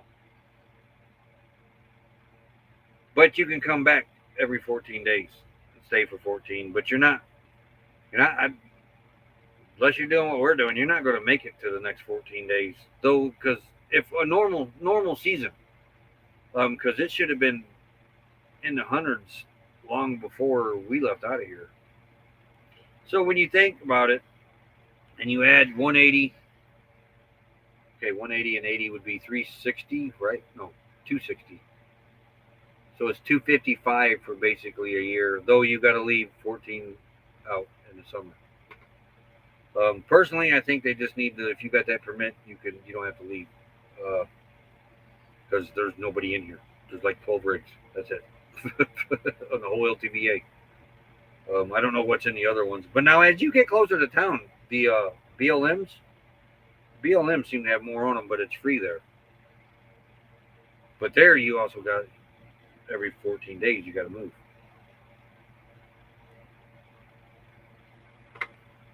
See what's the highest temperature ever recorded in Quartzsite, Arizona? Quartzsite weather records. 124. Highest temperature. What? I did not want Google Lens, which occurred on July 11th, 1934.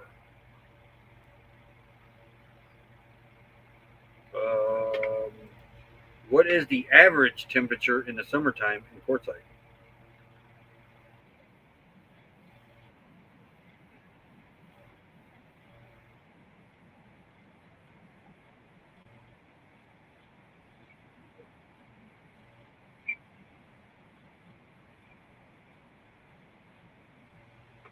We've made it to 104 here. RV BFE, howdy, howdy. Glad to have you in here. Yeah, and that was in what was that? 1930, 24, 34, something like that.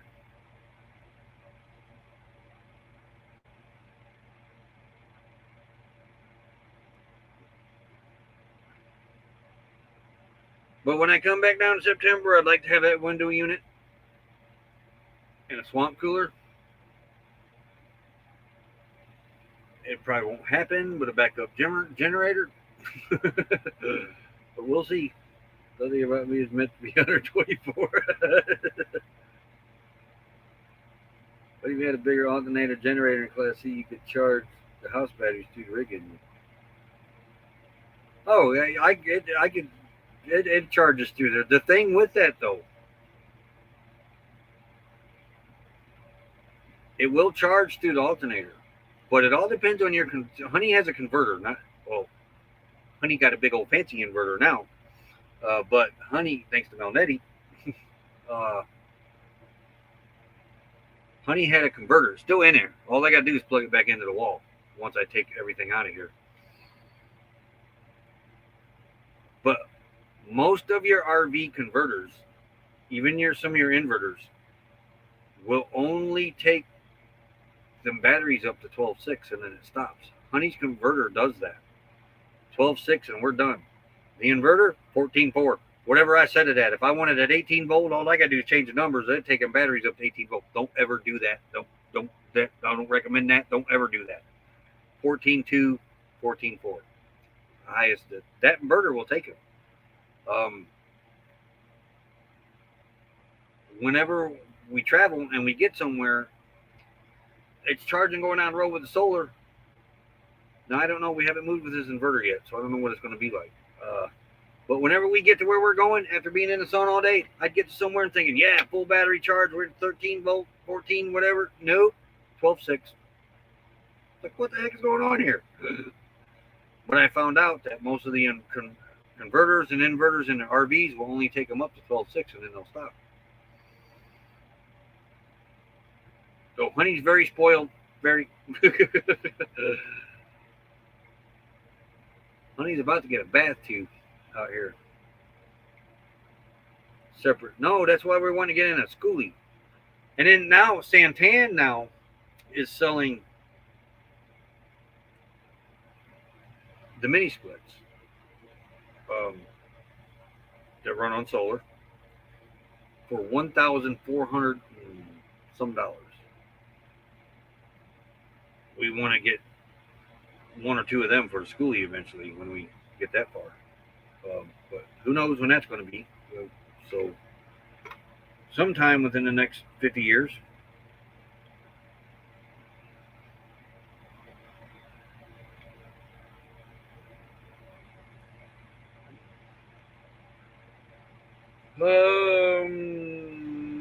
Very. Let's see.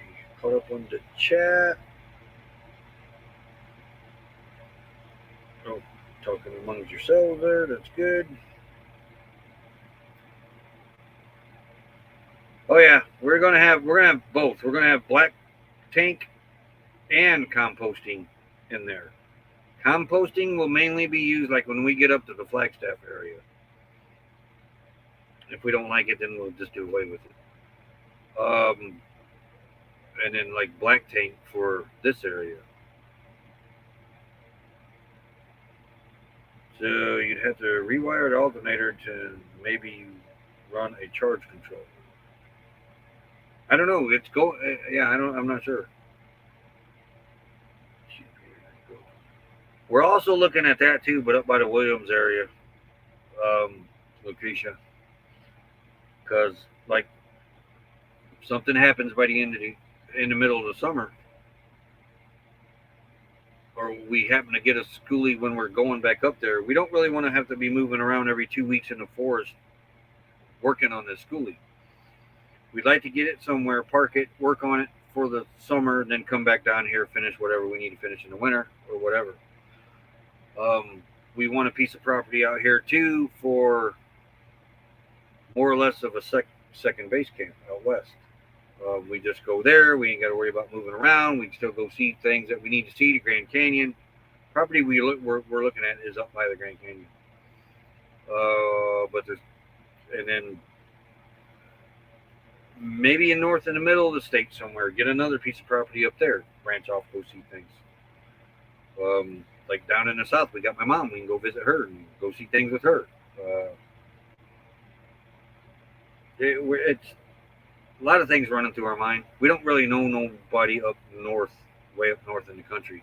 Now you get into Oregon and Washington area, yeah, we know Lucretia, we know Nomadic Rat Pack, we know, of course, I can't remember who we know up there. CVK is Camperman Kevin.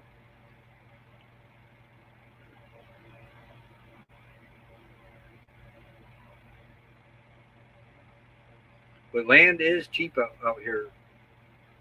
Desolate land is cheap out here, and that's what I wouldn't mind having. Is I don't mind hauling water. I'll haul water all the time. I don't care. Yeah, we are a travel channel, and well, Becky's traveled back to Indiana. We travel around and everything, but it's not really going the way we thought it was going to go, and that usually happens to everybody that comes out here. You're not constantly moving around like you think you are. Things happen. You have to sit for a little bit. And that's kind of what we're doing now. But to have a little piece like, okay, up by the Williams area, Kaibab National Forest and Coconino National Forest, they get shut down a lot. So if you got a piece of property over by Williams, you just go over there. Let them do what they're going to do with the forest. And you don't have to be worried about being ran out. They ain't saying, just because we're going to have a piece of property up there someday, that don't mean we're going to run there every summer and just camp out there. No, we're still going to go off and do our stuff. It's just nice to have, because we ran into that in New Mexico last year when they started closing everything. Then they closed the forests up there in Flagstaff, the Kaibab, the Coconino. New Mexico started closing their national forest because of the fires. Up in Flagstaff area, if you ain't got a backup plan, you're either going in Home Depot's parking lot, Walmart's parking lot, or a parking lot. Just parking lot in general. You're going to one of those places. And having that backup up there would be great. And that is the main reason for that. Yes, it's going to be nice to go up there and park and do some work and that, but it's going to be like money in a bank. We can just go down to Williams, go up to it'd be over by Oz's property and that's where they're selling everything.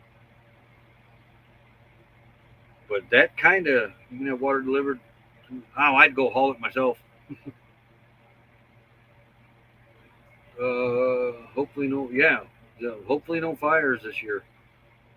And then now they have enacted that 10-mile rule within Flagstaff. You can't camp within 10 miles of Flagstaff or have a campfire. I don't agree with that.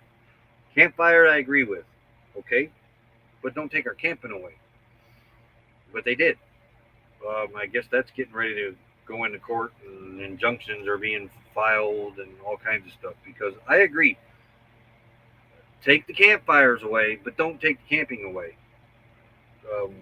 We camped up there 2 seasons now without fires. It can be done. Just pay for the cost of water, not the delivery. Oh, okay. This is La Paz. I don't know what county Williams is in. I'm still learning. Start out with.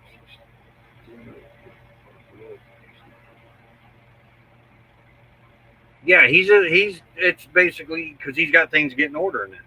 He'll be traveling around too. He did that before too.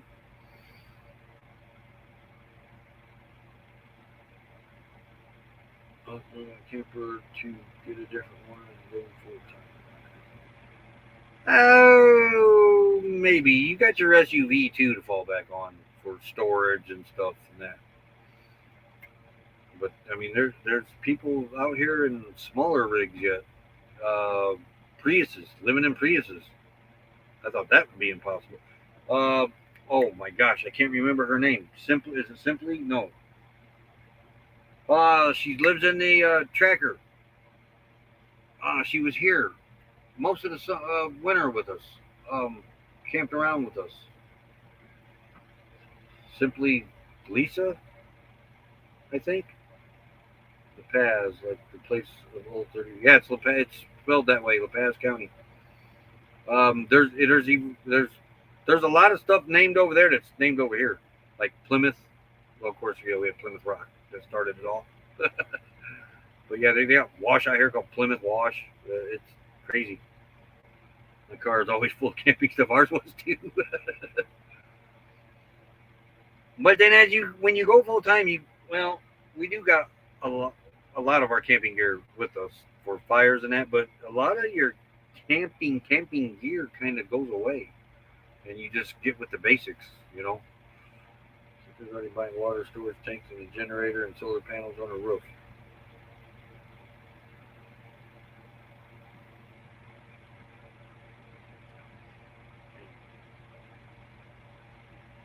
She lives in Tucson. Becky's got a cousin that lives in Marana.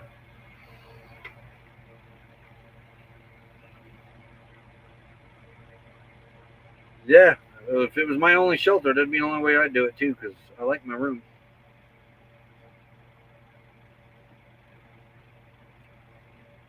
All right, that was a beautiful Mother's Day gift, RV BFE. That's how you do it. You buy it on holidays.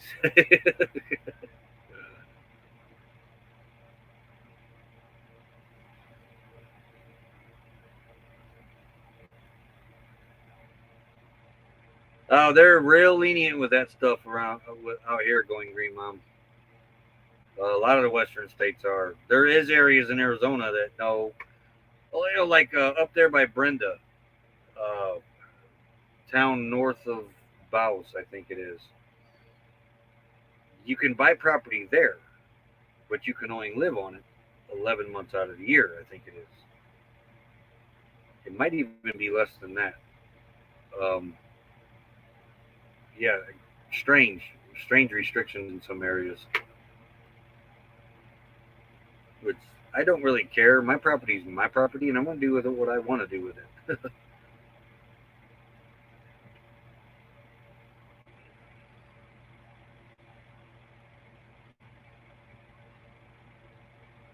How am I attaching the panels to the aluminum roof? I still have that picture, I believe, here. Right there. That's before I took them off. I put them up. That's right after I installed them. But they're on there with Z brackets. They're called Z brackets. And each Z bracket has one hole for the solar panel to bolt to, and then 2 holes for the lag bolt to go through the roof. We got aluminum roof, but it's plywood underneath it, and I hit the trusses. But that's how they're installed with Z brackets, lag bolts, and the lag bolts came with the Z brackets, including the rubber washers, which are no longer any good. But it doesn't matter because I'm going to die-core them anyway.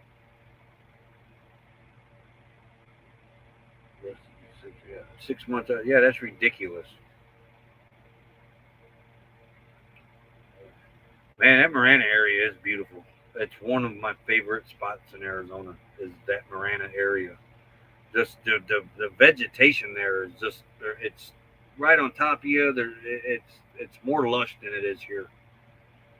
Grand Canyon would probably be my second favorite, but that's it's really not fair to say that though, because it is hard to beat the Grand Canyon amongst anything. so Moreno is probably my actual, not being a wonder of the world like the Grand Canyon is. Moreno is probably my favorite area in Quartzsite or in Arizona. Just and like I said in the past, most of Arizona's history is on the east side of it. And I'm a history buff, and I love the east side of Arizona. So next time, if you have to do 3-month permits for campers on your property, at least a couple years ago when Janelle was camping on Coyote Pass.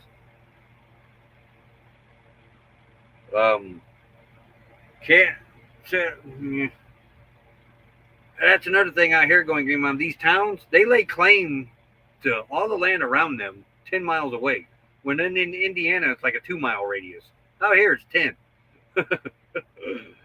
So different restrictions and that apply because of that too. Because you're within 10 miles of the town limits. Like back in Indiana, within the town of Knox, you can't pull a mobile home within 2 miles of the town of Knox.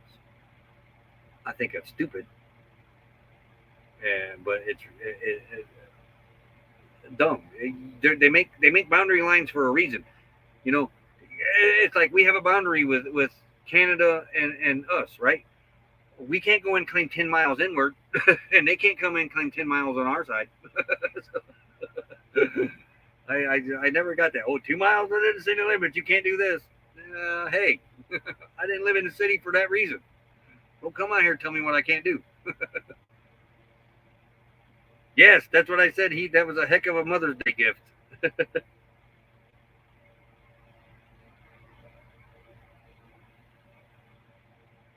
I'm leery of tape. Mel swears by that what was that, VBH tape was on, and there's a lot of them out here that holds them on, but I do know of one solar panel that came off that VHB tape was the only thing holding it. But it was extremely windy that day, and they were doing about 70 mile an hour on the interstate. Yeah, theirs never came off. I put, which I'm kind of glad, because I don't know if I'd got them off if I do put VHB tape under them. I didn't put VHB tape under them. 1200 watts. Yeah, theirs worked out great, but I've known of others that it came off. And the screws came with the Z brackets anyways, so I just put them in there. And also put it over the brackets too. Now, see, Dee lost a solar panel, and hers is all bolted down and everything, so bolts ain't even guaranteed thing. There's an area up by Kingman that gets really super windy, and she was coming through there. This is before we met her. 4 years, 4 or 5 years ago. She hadn't had her box truck very long. She was telling us about it. And in fact, me and her went through there in her truck, and she pointed out right where she had lost that solar panel, because there's like a wind tunnel through there. And Dee's not a fast driver, so she wasn't speeding. Nope, I won't have nothing to do with flexible panels. I got nothing against them, other than they are not very strong. They got a lot of weak points to them. It was under and over the bracket. I'd have to buy solar if I came out there. So what's nice about that? Yeah, Savannah, Georgia is not far from you. That's where the other Santan warehouse is. I'm hoping they get one up north there, because the kids are wanting to put solar on the house, but they got to get the roof done first, and then we're going to help them out with solar. And I can cover that whole roof of that house with the 250 watt, $50 solar panels. and they would have plenty of power to run everything they need. And that because their house is sitting right with the peak was right with the sun, the track of the sun. So they'd have great sun all day long while it's covering that roof.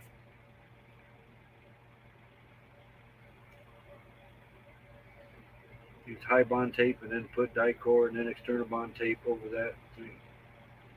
So you have no screws in yours then either, Steve, is what you're saying?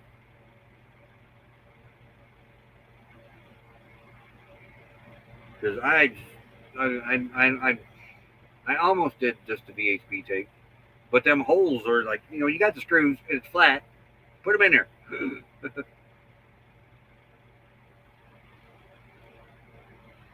Even if we got in a Prevo, no, I'm still doing so. I'm covering the whole roof. I don't care if it's a schoolie Prevo or what it's in. I'm covering the whole roof this time in solar. Because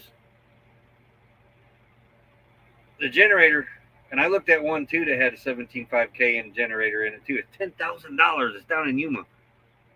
It's a Prevo. It was a bus. It was converted. They did a really good job with it too, and it's got a really well built slide.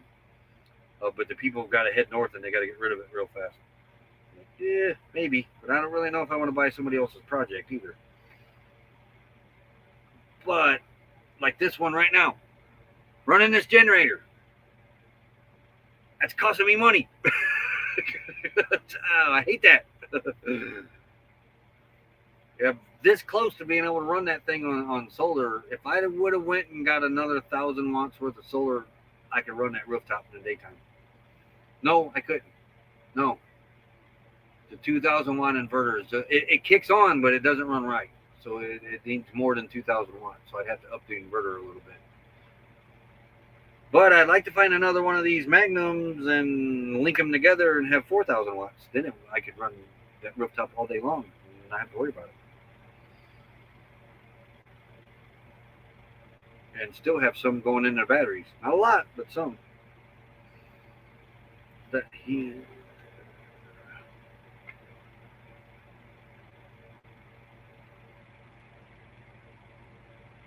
Oh, wow. Yeah, be careful. No screws. Huh.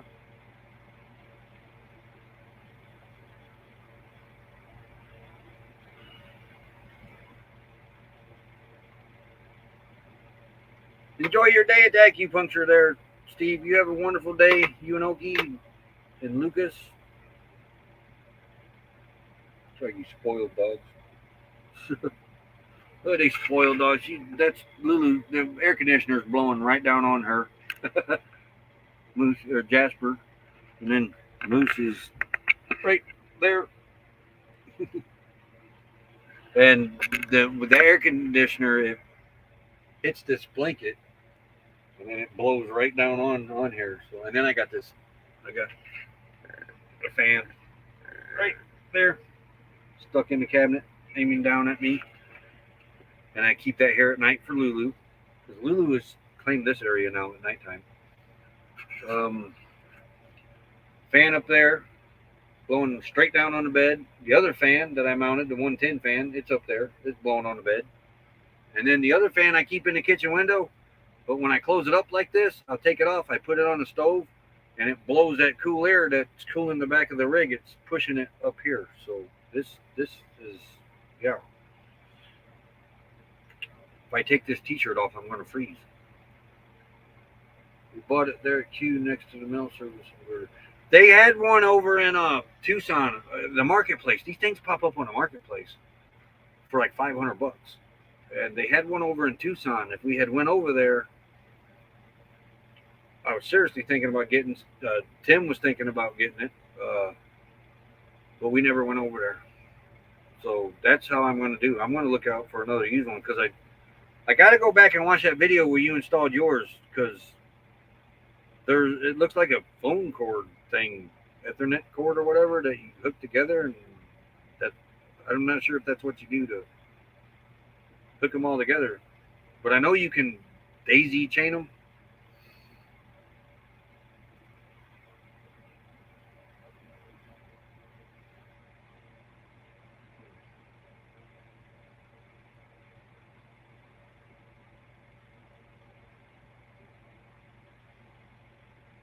You comfy dogs.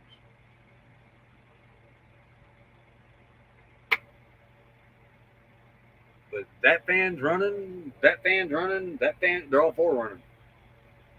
Probably don't need to run them all four.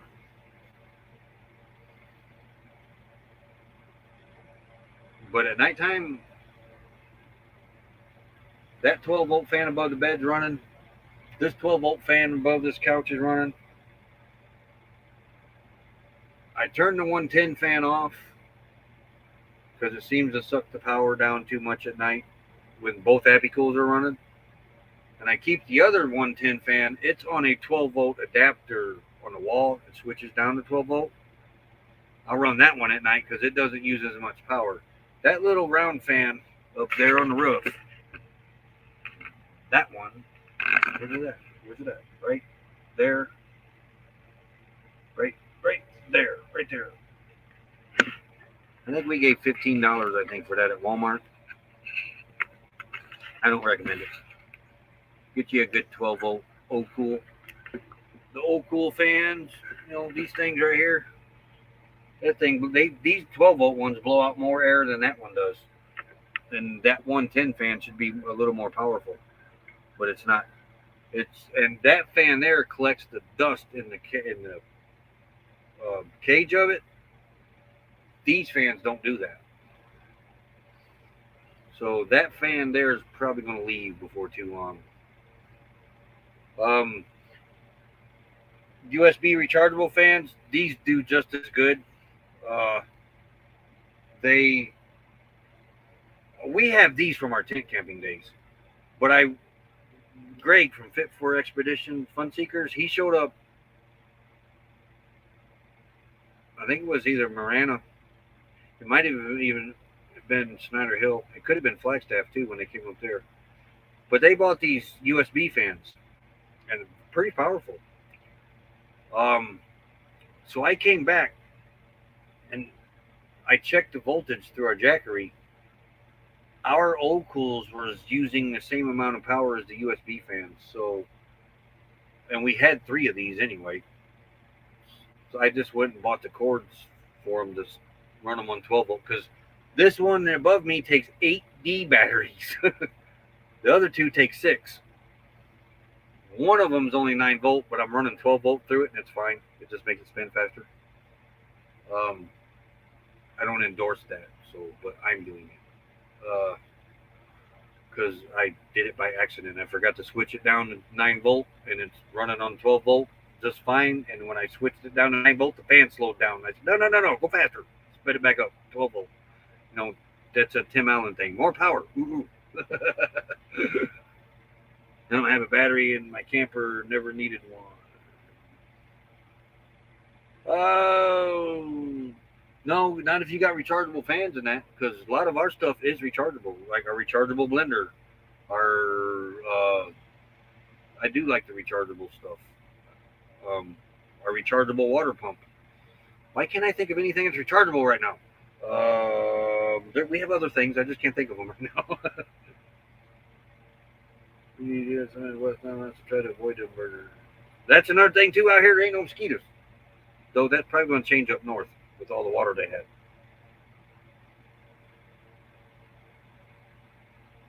Mosquito, yeah, you punch it every day. Yeah.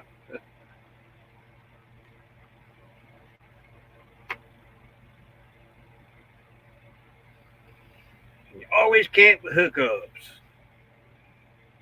See, really, for you, Doreen, you would probably just for a backup, a small Jackery, small battery pack. Like if the power ever would go out at a campground.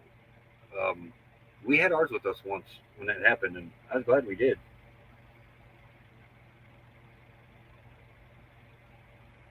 But I just hate paying for stuff. As much as I do, if I can make it myself, I'm going to. Like if I was to go in an RV, excuse me, if I was going to an RV park here, I don't think I would turn the electric on. I would try to do it as much as I could myself. Now, I wish I thought like this when I was younger. The money I would have saved at the electric company.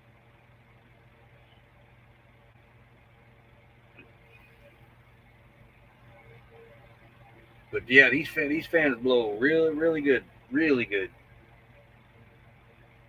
Not as good as that $15 fan up there though. But at the time, I don't. I think we only had one of these with us, and the other two was in our tent camping box back in Indiana. So that's why we ended up with that fan, I believe. Yeah, Doreen's got an awesome little camper, and it's even more awesomer when you see it in person. And I haven't seen it since she painted the flowers on it yet. And that was a beautiful painting she got.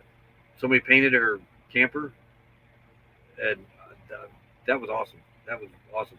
We got something like that from. I think she's actually got that put up in the firebox. But the Gypsy and the Vanilla Gorilla on the envelope drew honey going up a mountain, I believe it was, and she saved that. That's, I believe, in our firebox. Uh, that's the only artwork we have of honey, and she wants to get that in a frame. She really loved that. So we know how that feels when somebody paints your rig or something, and draws it and gives it to you. That was, granted, it was an envelope, but I got to break that out sometime and show it to you.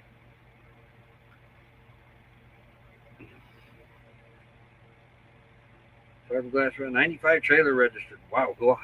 Hiwassee, Georgia? Hiawassee? Minus frame going on the camper wall. Yeah, that was very beautiful. And Jeff did a really great job with that. Excuse me, it wasn't painting, it was pencils that he used. I wish it was around so I could just grab it and show it to you guys. We used to keep it right here. So sometimes you can see it in our lives, on our older lives. But she was afraid it would start deteriorating or get ruined, so she put it in the firebox in a Ziploc baggie, I believe.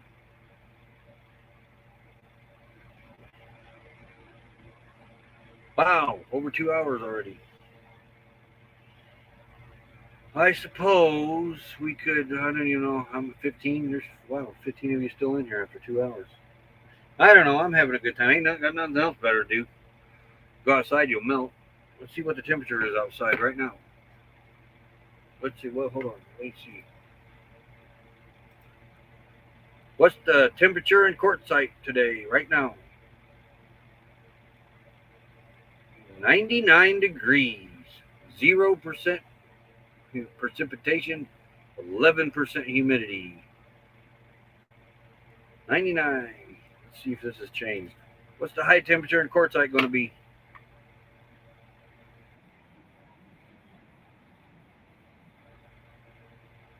But it's showing me 96 right here. So what is going on here? What is the temperature in Quartzsite right now? Okay, that makes better sense. And my app shows a high of 100. Really, 1 degree when you get that hot, what's the difference?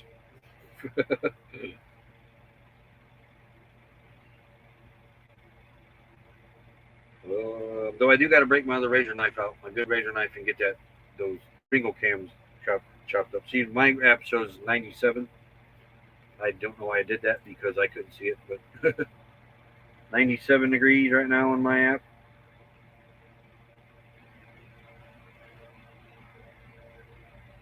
They did change the high. It's down to 99 now. Yay! Cool down.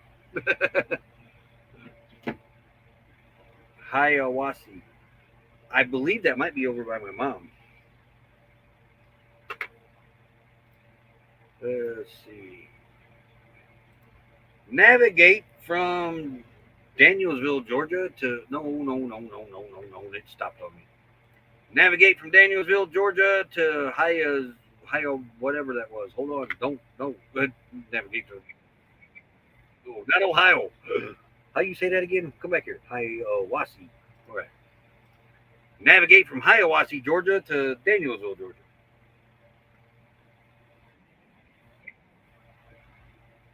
Oh, it's an hour and 43 minutes away. Okay. That's right across the border there, Tennessee.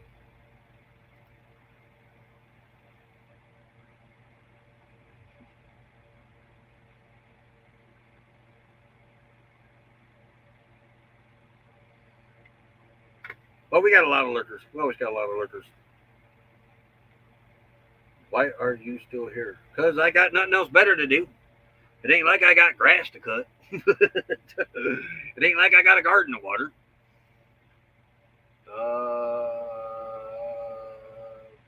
No, I got nothing to do. We had rain and it's only 59. It's like 40 degrees hotter here. It's amazing this country's got so many different temperature ranges right now. Well, all year. And weather. You know, a lot of countries out there in the world, they get the whole country gets the same weather. If it's raining on the East Coast, it's raining on the West Coast. If it's cold, it's cold. Here we got all 4 seasons year round. Even Arizona's that way. 4 seasons year round.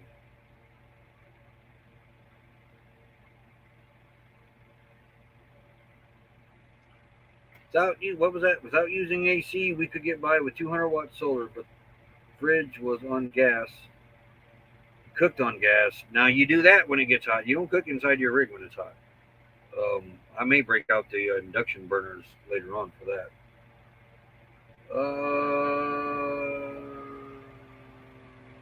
Outside on charcoal, could still use lights. TV charges up the phone and run as the CPAP. How many watts you run?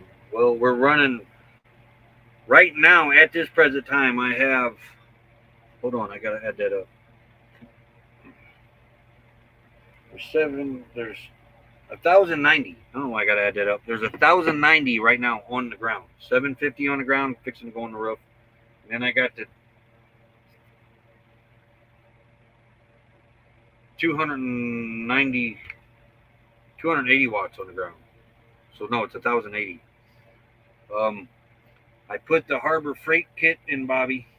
I'm not using it right now. That would have been another 100 watts. I'm not going to take it with me. I haven't fully made up my mind about that yet, though.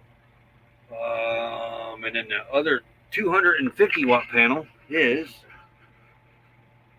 right there. Strapped to the wall, ready to go. The reason I'm not running that is I don't have a solar controller to run that right now. If I hook that up to the Harbor Freight solar controller, it's going to fry it because that's a 48 volt panel, I believe. Yeah, 48 volt panel. The Harbor Freight is only good for like 5 or something, 5 or 10, no, 12. I don't. It'll pop it. It'll burn it up. So that's sitting there. If I hook that up, I'd have 1,000 on the ground, 280. I'd have 1,280 with the Harbor Freight. If I hooked it up, it would be 1,380. And then I also have 3 15-watt panels that I've gotten Bobby for the jackery. I was hook those up on a solar controller, but that's 45 more watts. Ain't really no big thing. That's mainly for the jackery. If we're away from somewhere, the rig, now I'm not charging the jackery. Like reenacting, that's what them 3 little solar panels are for, the jackery, to keep it charged while we're reenacting.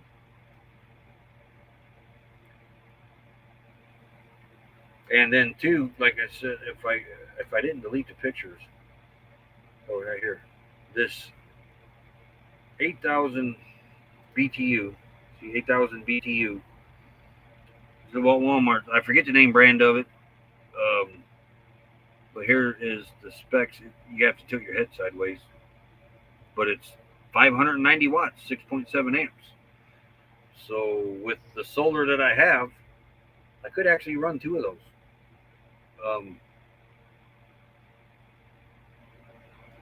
Don't need to, because I know an 8,000 will cool this rig. We had an 8,000 portable in here. But it wouldn't run on the generator. It drew more power. But that would run all day. I could run that all day on the solar,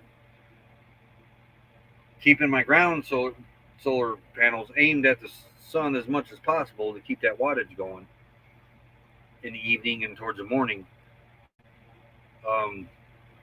But it'd be free power, free cooling, instead of running that generator. And then, like in the evening, at nighttime, the generator could be used to fall back on until eventually I was able to have the battery pack to get a mini split or air conditioner to run through the night. But that would be a lot of batteries.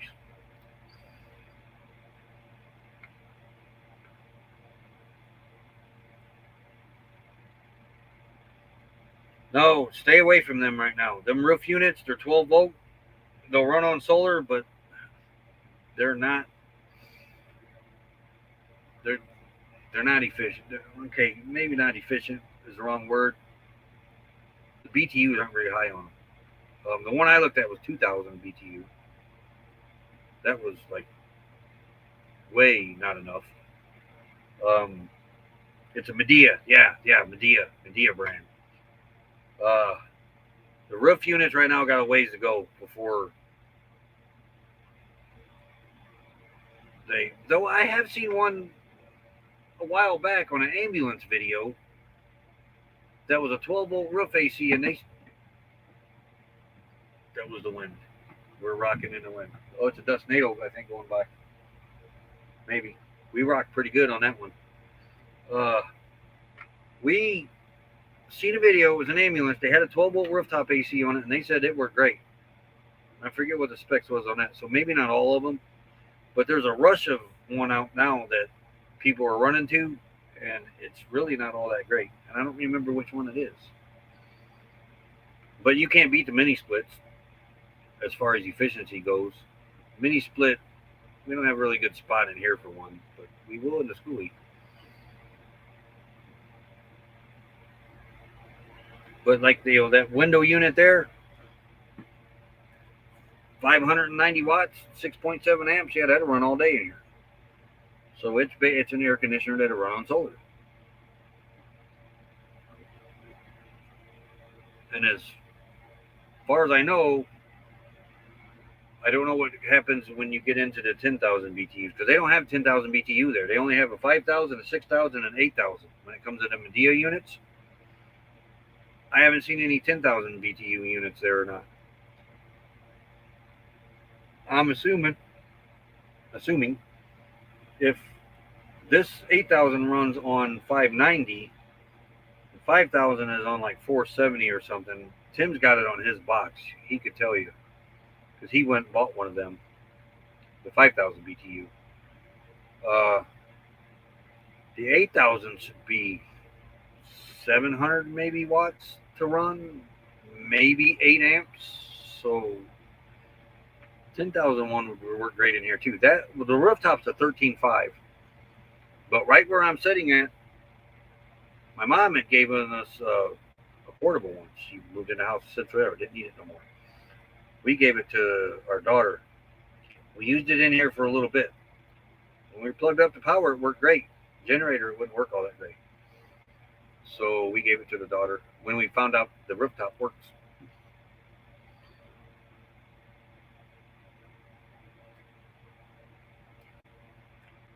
I've got a Medea 6000 cooling the tiny house right now.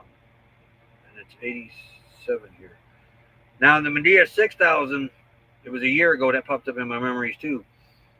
We put one of them in Scott's rig last year in New Mexico. And he ran it on his solar for a little while, but then he ran it on his generator mostly. But it ran on his solar. He had 750 watts of solar on his roof. And it worked fine. But we are around trees in that a lot, so shadows would interfere with it. So he just basically ran it on his generator anyway. But yeah, you get you enough solar and solar controller, you won't have to pay to run that thing. And a battery, you only need one battery to do it. Just turn it off before the sun goes down, and then your battery starts. You can keep an eye on that. But Bob Wells has videos on this. One deep cycle battery, a 350 watt panel, and a 5,000 watt BTU air conditioner, and that's all that guy ran in that trailer. I forget his name. And then he put another one in where his microwave went. Took the microwave out and put an air conditioner in there with another 5,000 BTU. Had on a battery and its own solar panel. And he ran both of them all day long. But the 6,000 takes a little bit more wattage than the 5,000. I can't remember what it is. Medea, I wonder if they do have a 10,000. Medea 10. I don't know what it did there. Don't do that. No. We'll come back here. 10,000. No. What the heck? Try this again. Medea 10,000. They gotta have one. BTU air conditioner. I mean, why would you stop at an 8? Yep, there's one right there. $419 for that one. Here's a $329 one at Walmart, but it ain't Medea. Medea, it's another one. But I'm curious if it gives me the wattage on that. I want to see what it runs. Where is the specs? Ooh, they even got a 12,000. Energy 5-star. Yeah. 115 volts. Yeah. I want to know the wattage. Where is the specs?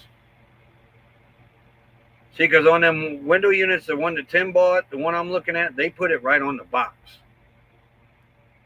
It runs on this many watts and this many amps.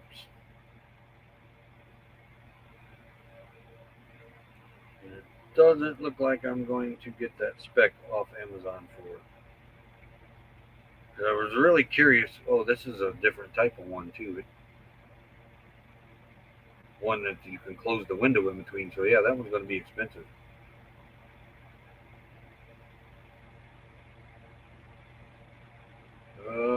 Give me a spec, darn it. Way down. Quiet noise. Yeah. We know they're quiet. 35% more energy efficient. Yeah, we know that. Description right here. Nope. Nothing on wattage yet.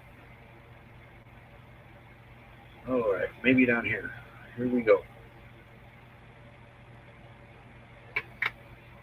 No, it's not giving it to me. What the heck? Would be nice to know.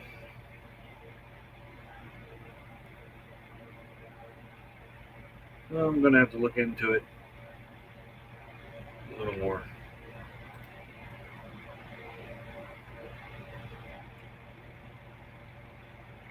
But that's the kind that you can close the window down behind it. The hard part to me is mounting the window unit in an RV that's banging down the road and getting it safe enough it doesn't fall out. Yeah, how they did it with our pop-up. They had wooden tracks.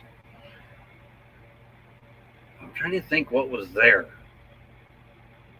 But I had this door that I could open up and slide it out. This was our 1970s pop-up. Or did that come out the front? Maybe it came out the front of the pop-up. Oh no, it was the side. It was on the side. But it was like an old refrigerator door on an RV. Not the refrigerator door, but the outside part with the vents in it. It was like that. I could open that up, slide the air conditioner out, and it would work. But now the window unit, it'd be where I just take it out, put it back in. Excuse me, starting to yawn. Fighting a yawn, but that's how that one's going to be.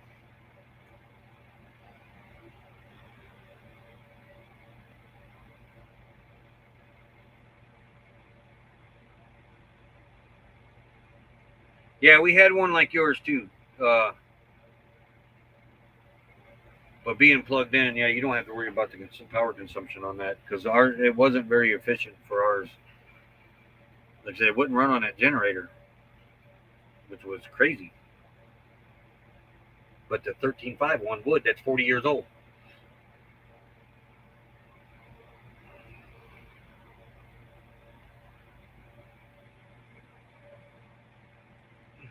Time, 12:30 here. About lunchtime. That bugs me. I missed Ron's live though, and I had my phone in my hand.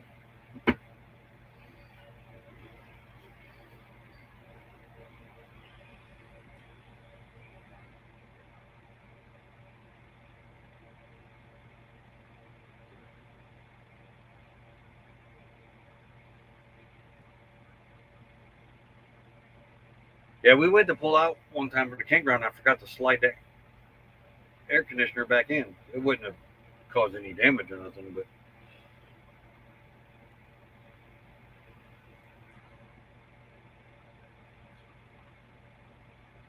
somebody released a video on a U-Haul camper I seen the other day on YouTube. I haven't watched it yet, but it was it's like a scamp, but it was old U-Haul camper. We ever go back in a travel trailer? Oh, excuse me. That would be one like on that order. The one-piece roof, no maintenance hardly, just caulk around your windows when you need it. That'd be the way we'd go.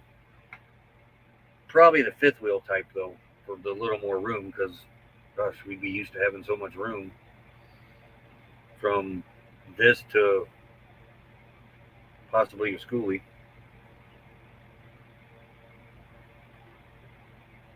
Was it your video? Did you release one?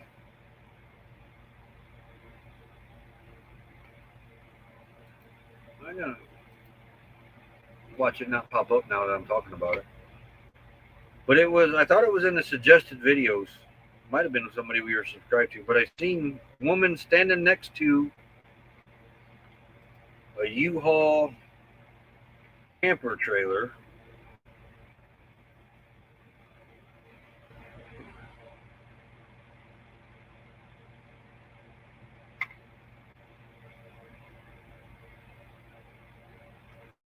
Tennessee Wanderer? I think that's it. Yes. 3 weeks ago. Yeah, I believe that's it. Tennessee Wanderer. I have a video of you on camper. I can't either, for man. You want to come up? You don't have to. You can if you want.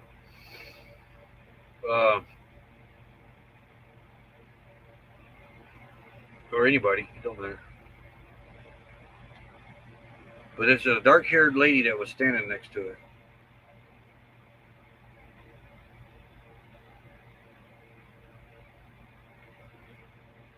But yeah, I think that's it. 1985 U-Haul CT13 camper.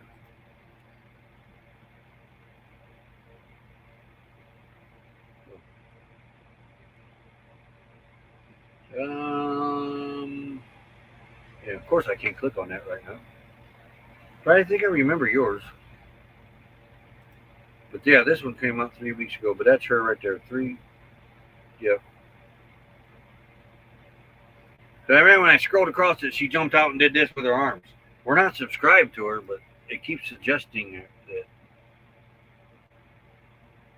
it's got 217,000 views on it. How many subscribers does she have? Same as us, 1.7. She only got 9 videos. Well, we're going to give her a sub while we're here. Turn that bell on. But it's called Tennessee Wanderer Camping Therapy. You know why I said that? Because right before I clicked out of YouTube, there was a Camping World thing showing. I have been here listening on the big screen. Nomadic Rat Pack, what's happening? Tennessee Wanderer. Copy. Skip. Pigs. Here it is. I don't know why I didn't think of that. Looks like a pretty good channel. I'm going to check it out later. I have to get on She Devil's Adventures videos, though. I went to watch them yesterday and totally forgot again. Of course, it was race day yesterday, watching my race. But I was going to watch She Devil Adventures, going a binge watching thing for the bus and that, and totally forgot to. So I'm probably going to do that today. Them U-Haul campers look pretty neat. But now you got a fellow Tennessean to look out for, in the same style camper almost. Well, as a scamp.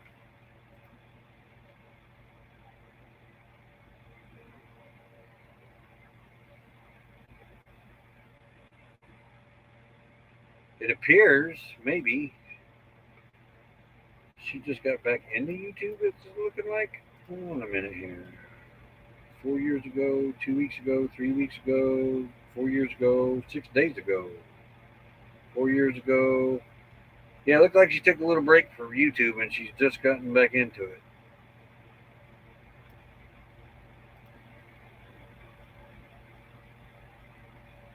$600 had to redo a lot. Sold her for 20. They're well built campers. Yeah, same.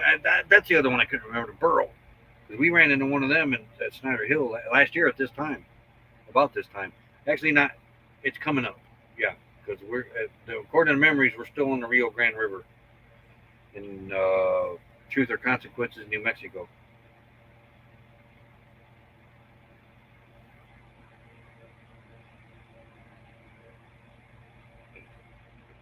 Just got back to somebody. Huh? Oh, Cairo. Okay. I don't ever remember the U-Haul campers. I think they should get back into them though.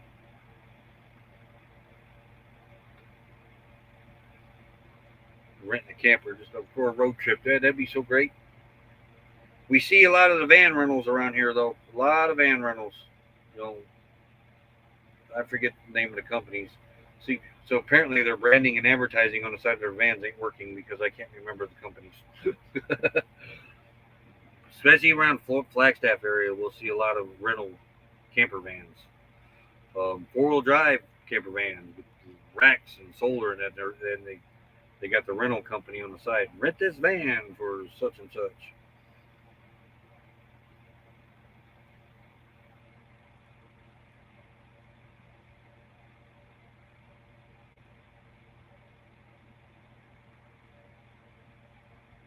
Yeah, the dogs are not moving. She is in Nashville. That's pretty far from me. The U-Haul is hers. Reading her. Yeah, I haven't checked her about page out, but you may come across her in one of them vintage rally things eventually. Now you know who it is. She came across my stuff. Oh, it was up on the TV. That's where I seen the suggestion at. It was up on the TV. It might have been yesterday or day before. Casita brand 2 and the Canadian brand Escape are full fiberglass like a boat. Yeah. Yeah, the Casitas, the Escapes, the Burrows, and the Scamps. I think are the only ones out there like that. And a few old U-Hauls. Though I wonder if Burrow built the U-Hauls for them.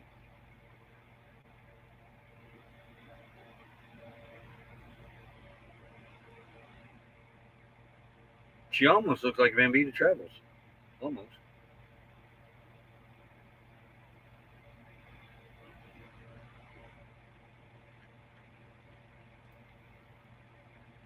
Michigan Carol S. Howdy, howdy, howdy. How you doing over there? But yeah, we did say that if we ever went to like a casita or scamp type thing, we'd want the fifth wheel. There are many brands. The Rally I'm going has 95 fiberglass campers. Wonder if she's one of them.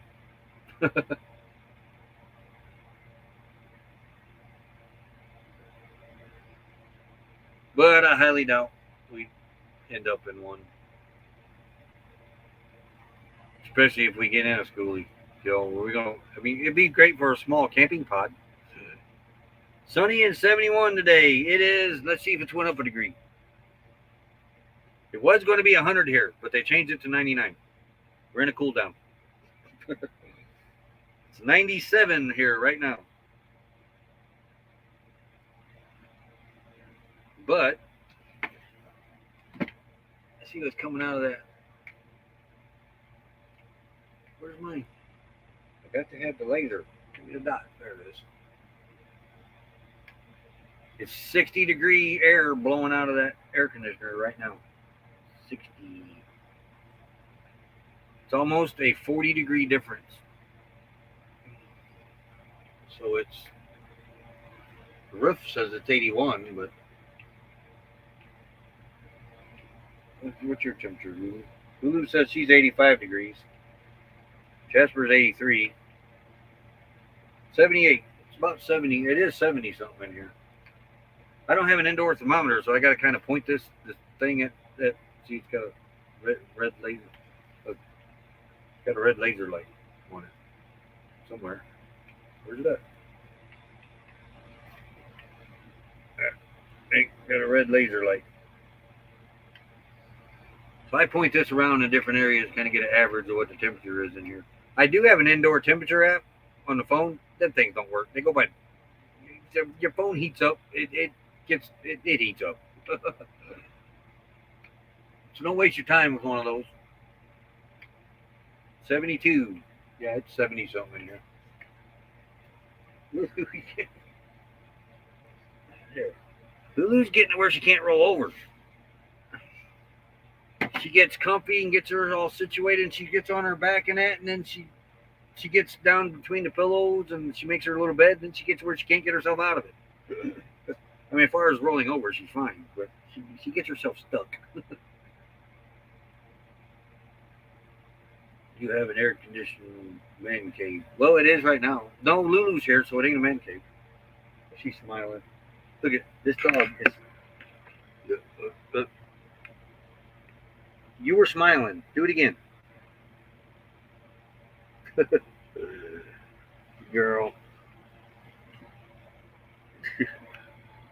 She's pretty obvious when she smiles. It's not her teeth that shows. Her mouth actually curves upward. Jasper does it too. Very overcast today. Nope, not here. Overcast with sun. Wouldn't be bad. It would be a bad day for solar. 34,000. Wow. Jeez. U-Haul camper gone, but it's father and son.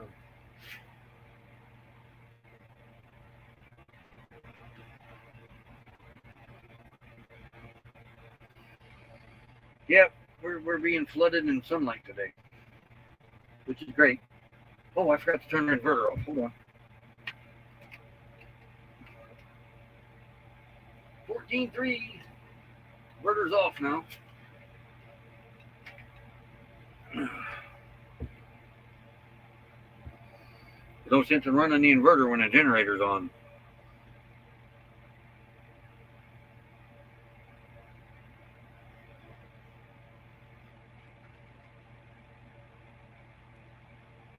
And it's not really, I mean, yeah, it's hooked to the battery, so it would suck power from there, but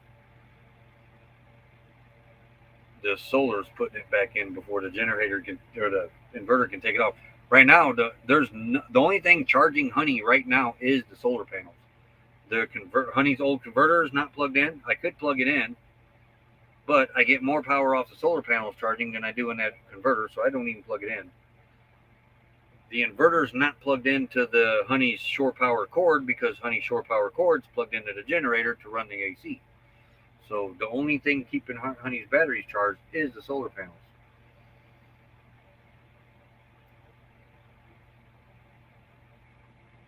And most of you in here know how that's hooked up because we did a video on it about 3 months ago.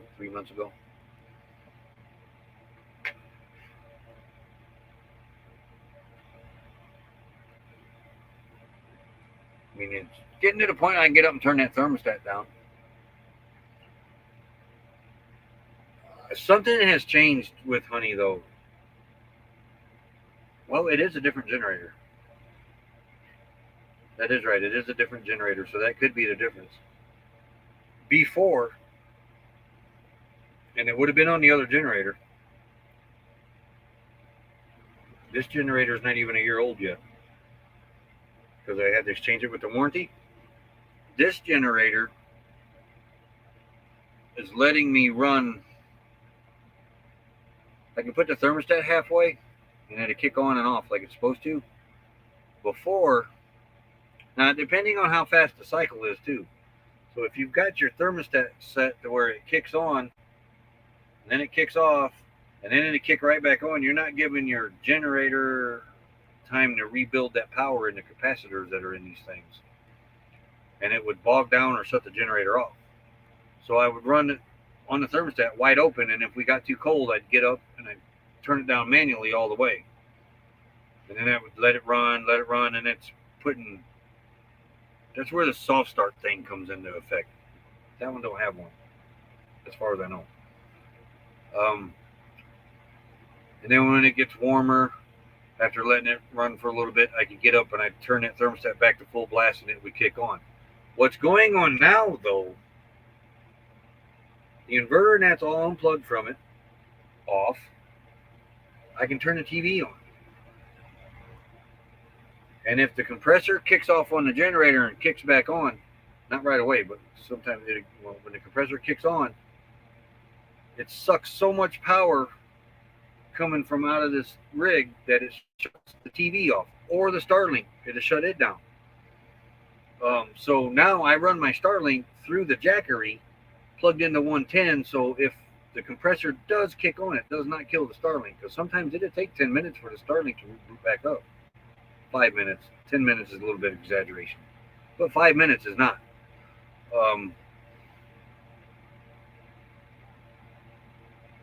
So I plugged the Jackery into that, plugged the TV into the Jackery, or Starlink into the Jackery. I was still using a little bit too much power from the Jackery. Jackery wasn't keeping up. It was going down slowly, but it'd get me by.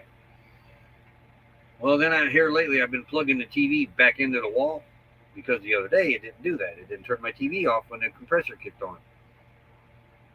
Yesterday it did. Well, the Starlink stays hooked up because it's due to Jackery. But when the TV kicks off, it kills the Fire Stick. So when you turn the TV back on, it's got to reconnect to everything. So I keep the TV in that plug. Well, I was running the TV into my old 150 watt inverter off the Santan solar, but I think that inverter is finally dying because the compressor didn't kick on, but the TV did kick off the other day. This thing has been running this way for about a month on the inverter inside the closet, the 150 watt inverter. Not a month, probably about 3 weeks.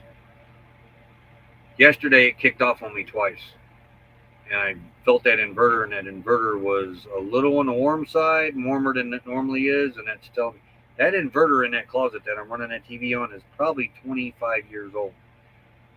It's lived its life. It's time to replace it. I'm maybe doing that soon.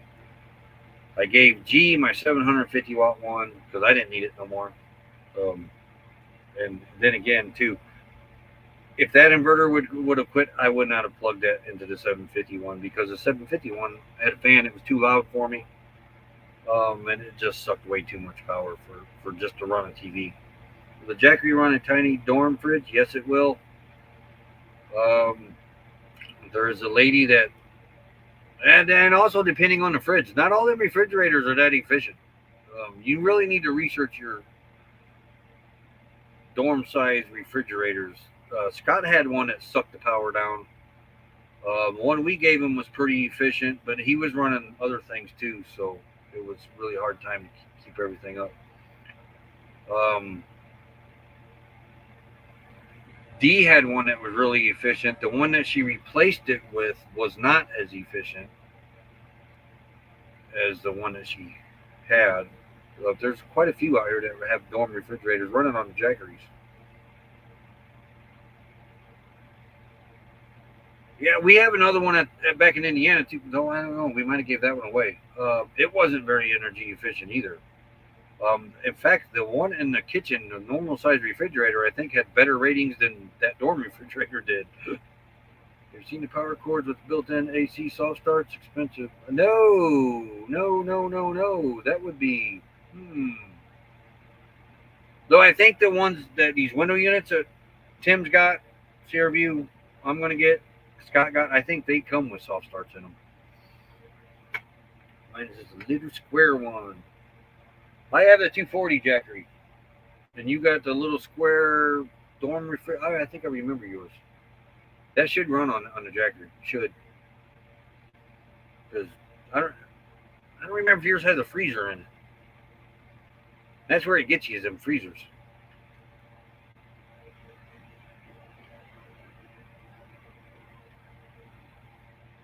And my Jackery is the smallest you can get, the 240.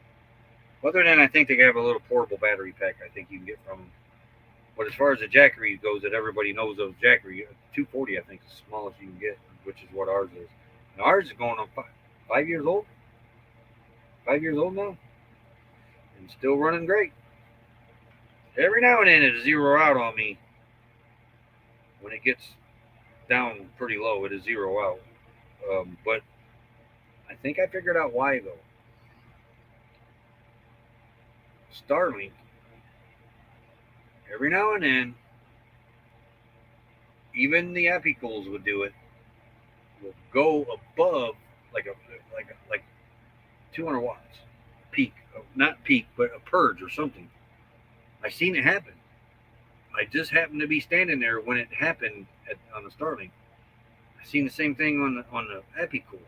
That's why I knew when it did it on the Starlink. I figured it out. I knew what happened. This just happened the other day. But the 240 has a 200 watt pure sine inverter on, 110. Works great. Until you get it above 200 watts, then it does what it's supposed to and emergency shuts down. It will zero the Jackery out like that. It sucks all the power out of the lithium batteries in a split second. And what was happening was the Epicools running together average when they kick on and off 100, 101 watts. We go to the grocery store. Stuff that we'd put in there would be like warm, not terribly cold, but from sitting out and had made it from the cooler to the fridge yet. You know how it goes.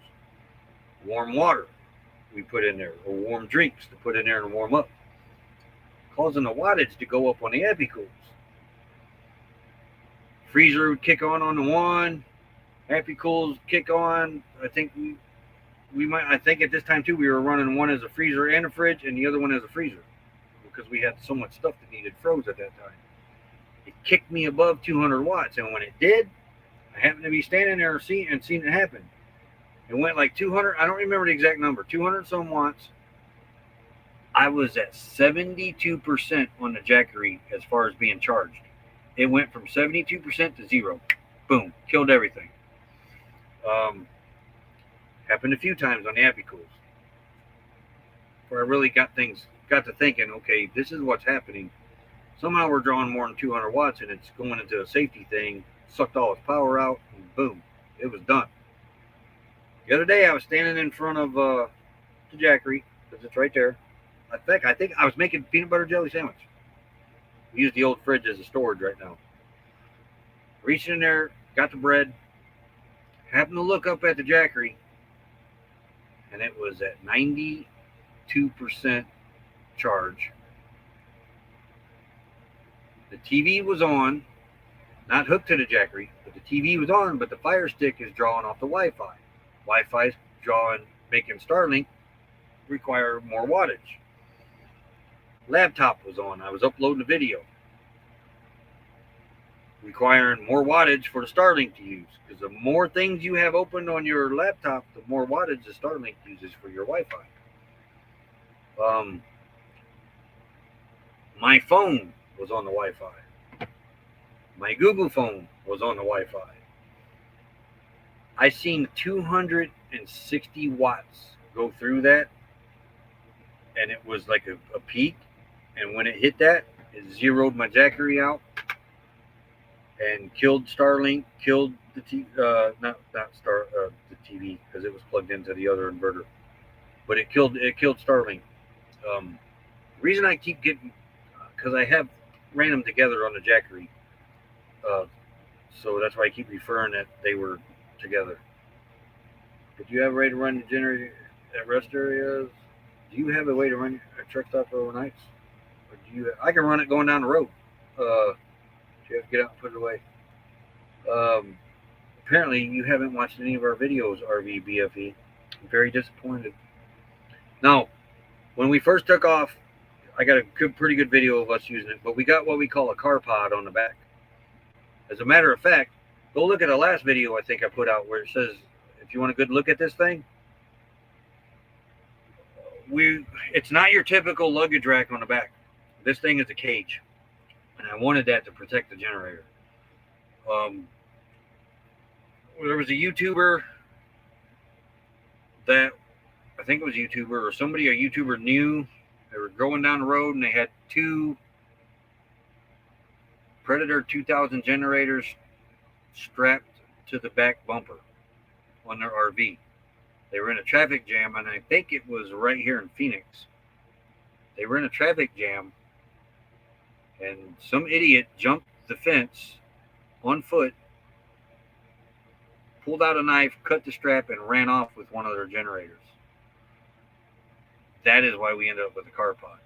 Now, Justin and Christina Van Life Adventures. Hey, Steve and Tina, Jewel, howdy. Missed your live stream yesterday, darn it. They have an enclosed plastic one. We almost bought one of those, but she came across this car pod. And it's more open for air, and so we went with that. And let me see, car pod.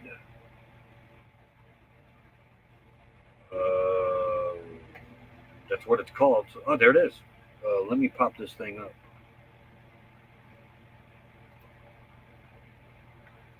There it is on the back of a SUV. I mean, QWE, we call that. I don't know why, but that's what we're calling it. Get this thing uploaded. This is what we do to protect that. Drake will give me set up free, do a review. I don't know, they're pretty far up. Never mind. Hobotech. He gets everything. They might, but they seem like they're more so focused on the ones that are out west out here than they are anybody on the other side of that Mississippi. I like Jackery, don't get me wrong. We ran our live streams off of them, but I'd like for them to send me something because I talk highly of them. They can send me their biggest unit and I'd be happy. I'd be happy with any unit actually from Jackery. Oh yeah, I was uploading that picture of the car pod. Car pod coming up here in a minute. Down here, where's my Q? Right? Q, no, S. Q's. I need Q's.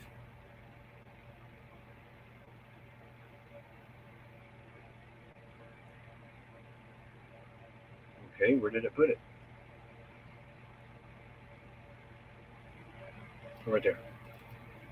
I don't know why I put it way up there in the alphabet.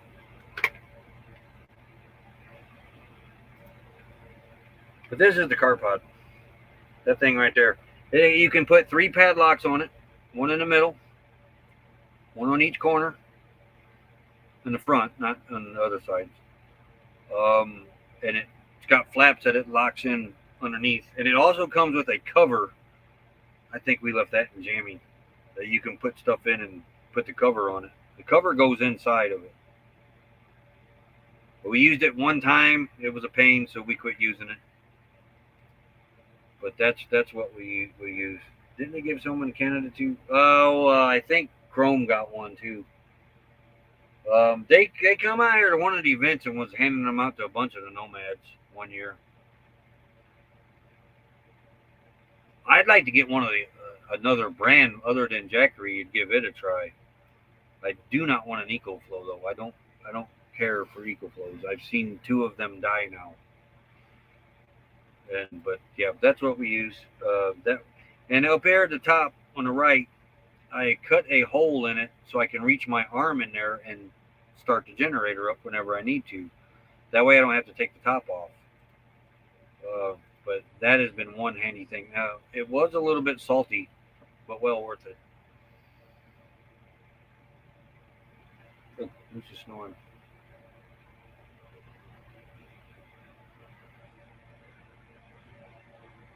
But we keep. I have Honey's shore power cord coming out, and then it runs underneath Honey to the frame, zip tied to the frame, comes out the hitch, and then we keep Honey plugged in at all times. I can run the generator going down the road for the air conditioner, which we have.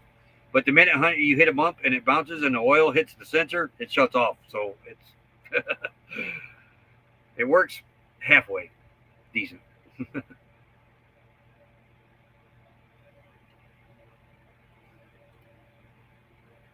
Yep, that goes right into your hitch. I'm going to put some ratchet straps and ours is starting to lean. I noticed. They're only supposed to put 200 pounds in them. Oh, I know that generator is 100 pounds, and gas and the other stuff I put in there, I probably overweighted. But then again, too, I put a lift in the one of them double hitches that brings it up. I shouldn't have done that. I put more leverage on it than I should have did it. So I'm going to put 2 ratchet straps and bring it up straight, and that'll hold it up straight where it should be.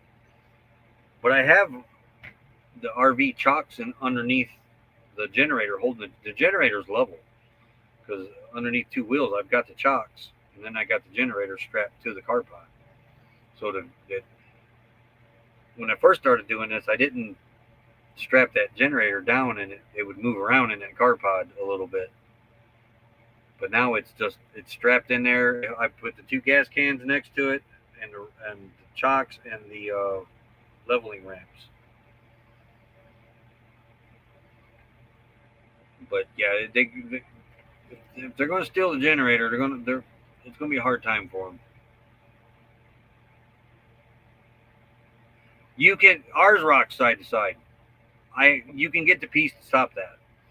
I just never got around to it because we're setting most of the time. The generator's never really running going down the road. But they do make the piece that goes up in there. You tighten down, and also the ratchet straps that I'm going to put on it when we pull out of here should take care of that too, from it rocking side to side. But it does rock.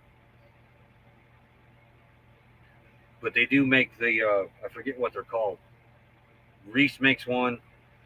It brings it up and it locks it down. It doesn't move. We had a bike rack that was the same way. Would go into a hitch. We had one bike rack that would go into a hitch. It rocked. There was no way of stopping it. The next bike rack that we bought had a hitch pin that you put in it and a wedge, and you tighten the hitch pin down. Say that 3 times, and it would make that bike rack solid into your receiver. It would not move.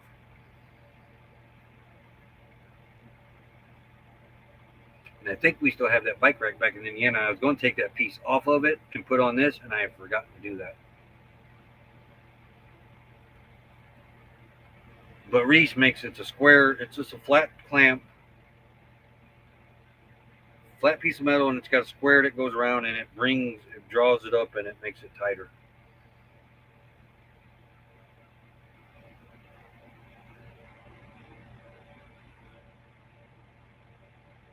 Yeah, they do that, and I'm going to add 2 more connection jars. But I think, yeah, you're right. They do need the 3-point connection.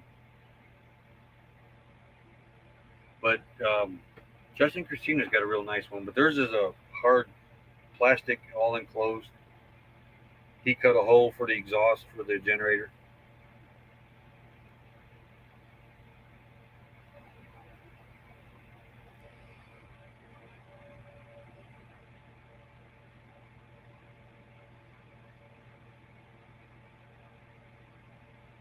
And I think keeping it up off the ground like that too is allowing air to get up under it. You know, when we had generator issues before out here running on the AC, we kept a generator on the ground. And I think that creates a little too much. I mean, this ground's, let's see, what is this ground right now? Let's see, it's what, 99?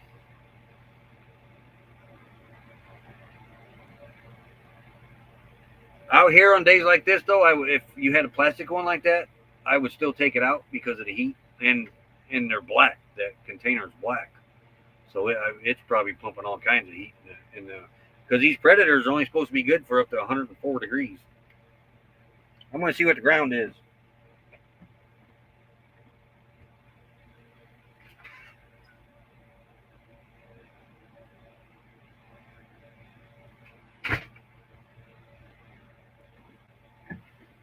$134. If that stays up there, probably won't. 134. That did stay up there. That is the ground out right now. 134 degrees.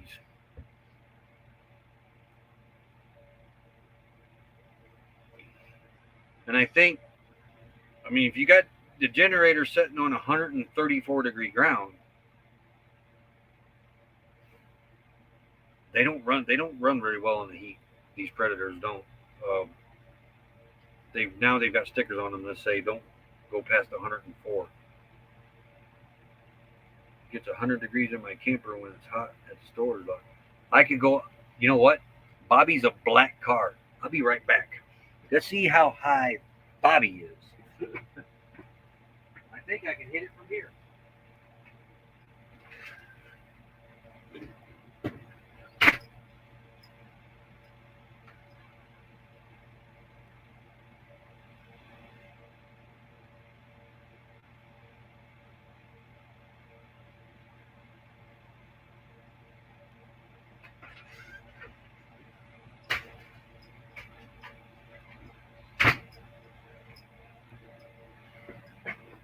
Can y'all see that? Don't go away yet. Don't go away. Well, it went away. Can I bring it back?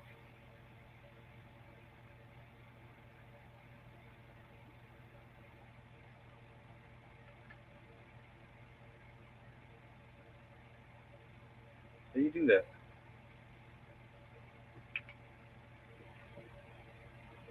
Bobby, surface, 179.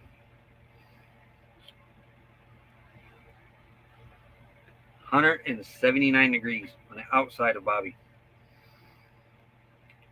And you think all this metal stuff around generating heat, I'm talking metal buildings, the concrete, oh my gosh.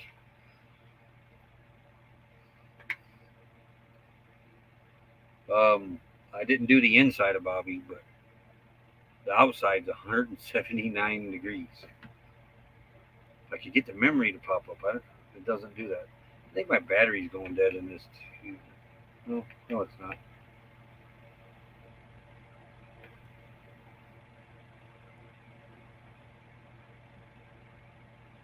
But I thought there was a way to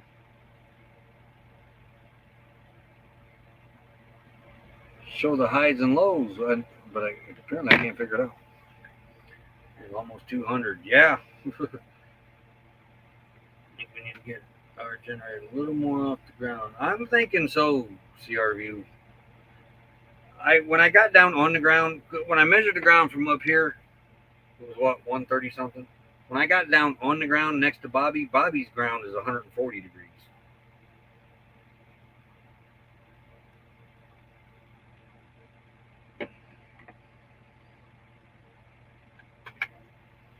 That means your truck's probably 179 degrees too, being black.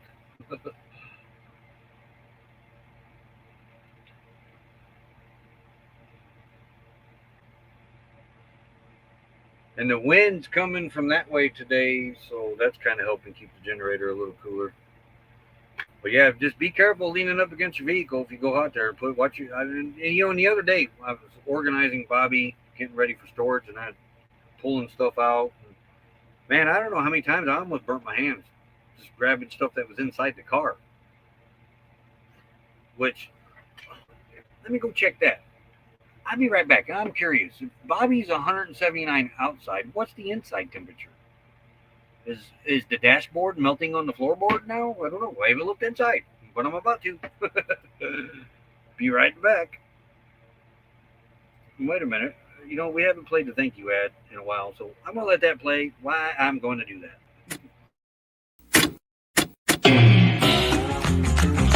Slow down, mama. Why you talk so mean? Good Lord, Nashville, it ain't what it seems.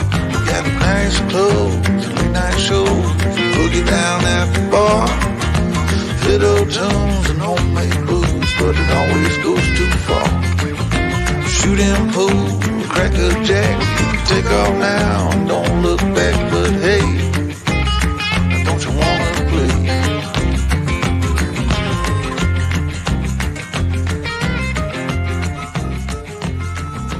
Hold on, sugar, why you look so...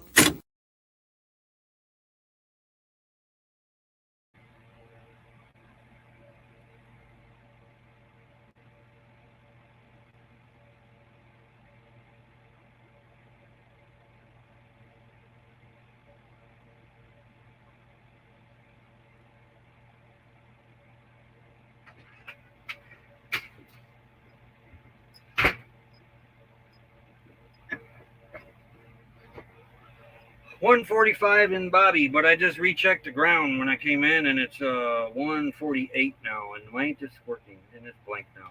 148 behind the rig. The foil bubble, I checked it above the generator. It's only at 95. Getting hot Vancouver Island. We have weak hot water. I have a pallet on it right now, but it's still pretty close to the ground. Yeah, the ground's climbing. I mean, we're not even in the heat of the day yet.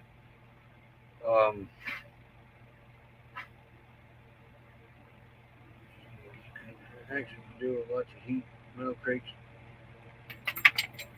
Yeah, you closed my chat, Moose. Thank you.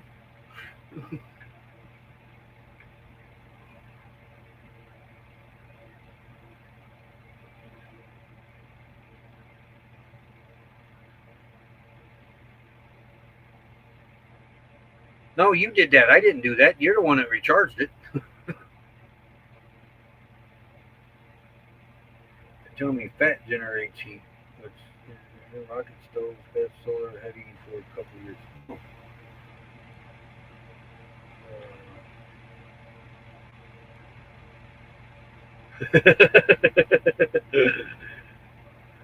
Yeah. Well, Bobby. Inside of Bobby was 145. So yeah, the black metal on the outside in the sun's definitely the hottest. Yes. Don't leave your pets in your vehicle in this hot day, unless your AC's on. I think this takes a 9-volt too. Yep. A new one. Still working great. Though the screen flashes, the screen used to light up so you could see it. When you first hit it, it lights up, but it goes off right away. And then I keep turning the laser dot off of it. But if Lulu sees the laser dot, she's like a cat. She's going to attack it. Right? But she's sleeping now. Why don't you clean the bugs off the hood first? Ain't a whole lot of bugs out here to be on the hood. Like I said, seeing that deer last night freaked me out. I was like, wow, I've never seen that in quartzite.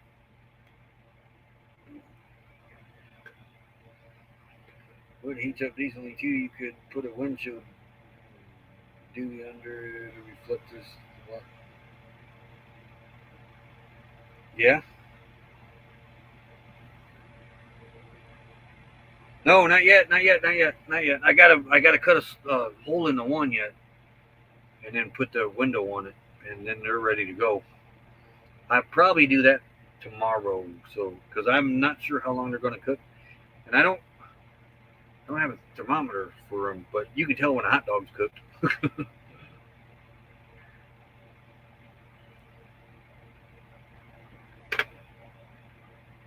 Remember I did the pizza last year, but it didn't.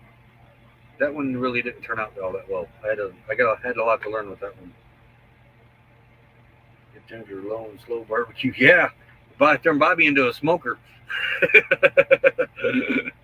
Why is the car smoking? Well, there's a rack of ribs in it. Leave it alone.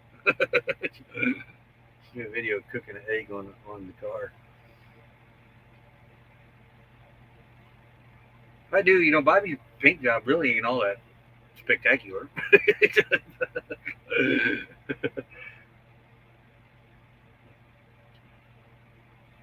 Tomorrow it's supposed to be hotter.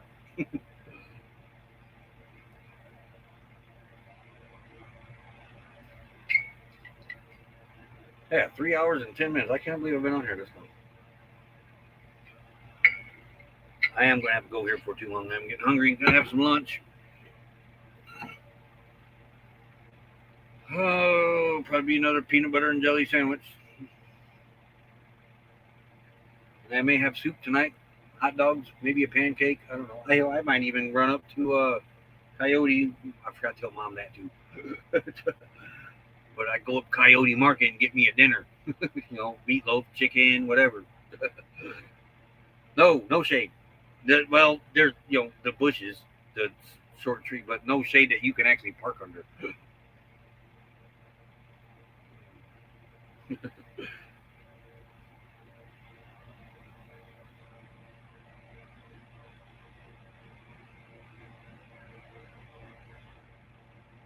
Oh, probably so. Maybe I'll wait till tomorrow and do that when it's supposed to be a degree hotter. Yeah, because it's already 112 here. Heat of the day is at 3 p.m. It's supposed to be 100 degrees at 3 p.m., but they lowered the high down. How can they lower the high down, but yet at 3 p.m. it's supposed to be 100 degrees? And it says here that the high is, they changed it back to 100 degrees. That was quick. They changed this twice during the live stream. Tomorrow's 99. So, then that means I got a pan to clean.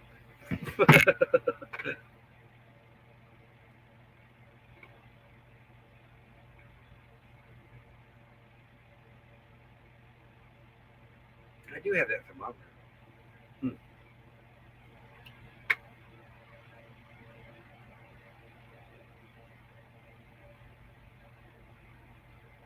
Put it in the sun and on Bobby, I bet. That would probably be a definite cook then. But yeah, you touch anything metal out there now and you're going to get burnt. Not second, third degree. Well, maybe second. If you hold it long enough. Maybe even third if you hold it long enough. Yeah, still going. Not for long, though. I got to really get something to eat. I had early breakfast today. Strawberries and cream oatmeal. And I cheat with that, too. The only thing I got hooked up outside is the Blackstone. I'll heat water up on the Blackstone if I'm cooking something else at the time, like I did the dishwater last night. I didn't turn the hot water heater on. I just put a kettle on the Blackstone while I was cooking the hot dogs up, and it heated my water up at the same time. So I came in and did the dishes with that water. What was I going to say? But it takes too long to do that for what I needed in the morning. I don't have enough sun on the solar panels in the morning now because the sun is in a different spot of the sky. I could if I bring the panels around, but I did bring two of the 190s around to keep the batteries, give them a boost in the morning as soon as that sun comes up. Because running all these fans and these Happy Cools and that 110 fan there and the Starlink being on, we'd wake up to 12-volt batteries. They weren't completely dead, but that happened a couple times. But then I started noticing, because the sun's way over there now coming up, honey's casting a shadow on the solar panels.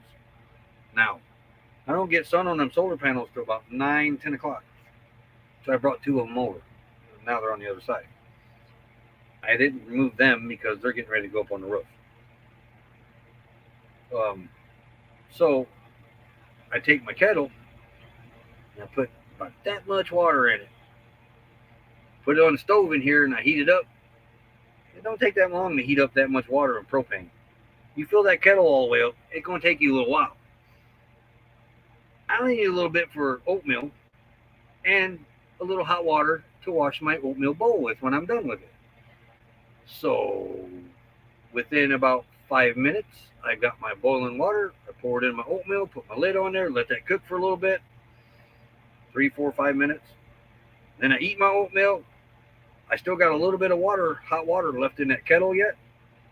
I take me a drop of dish soap, put it in my oatmeal bowl, pour that hot water in there, snap that lid shut, and then I'll shake that thing like crazy, and it cleans all the inside, because a dishwasher doesn't actually take a rag and wash your dishes with it. It slings water and soap at it, and that's what knocks all the food off. So I shake that bowl real heavy. Now, you got to watch, though, because depending on how hot your water is, the air expands and the bowl will blow up in your hand.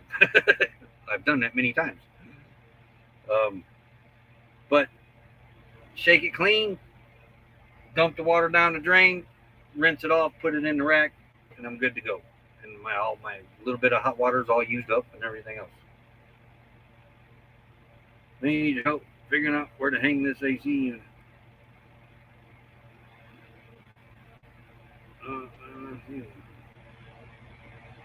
yeah, the shade screen makes a difference too.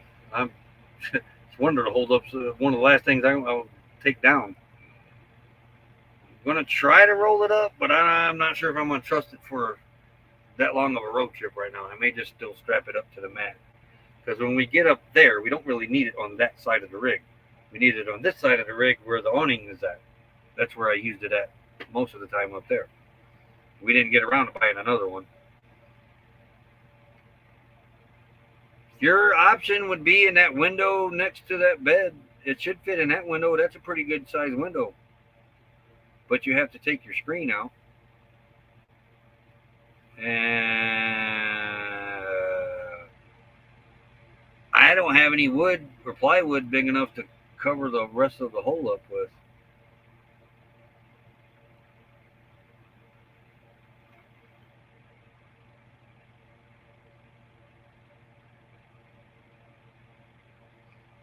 Or one of them windows by the dinette.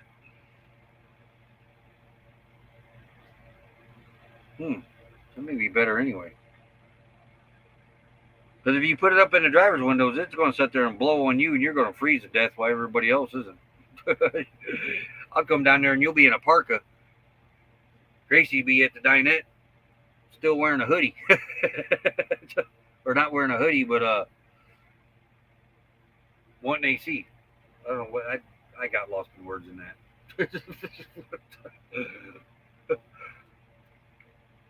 Thinking the one by the dinette. Yeah, insulation board. That would work too if you get it thick enough.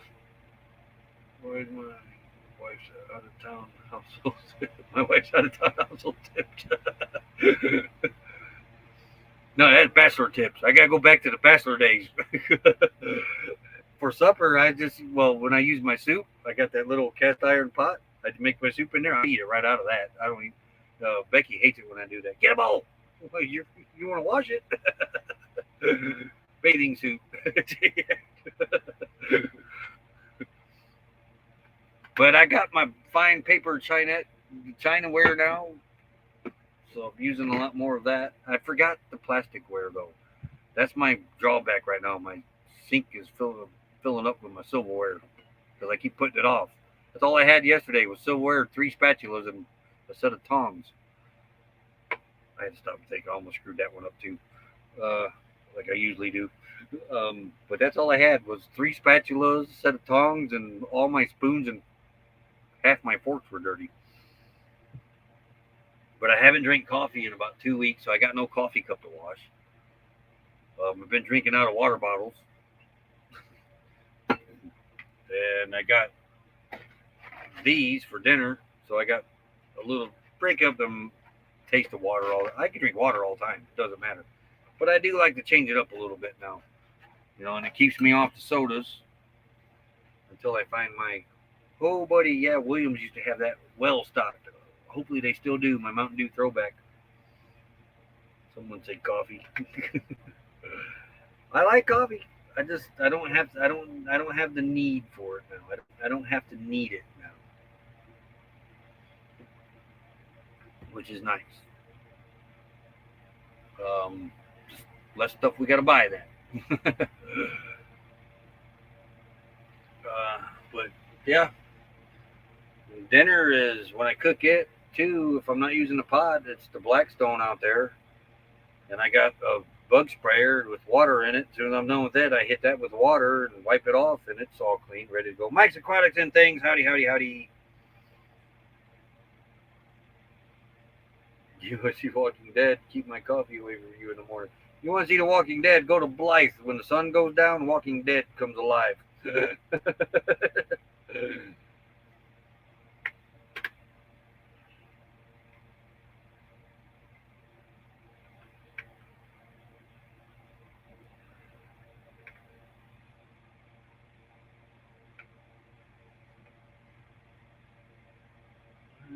don't think anybody's live.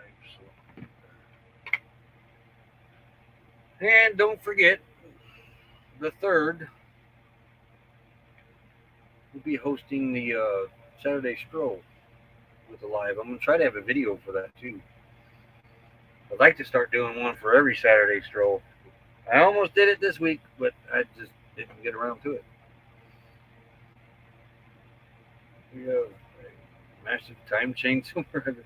Now I'm just running almost 2.5 hours over. It's almost 100 degrees out here.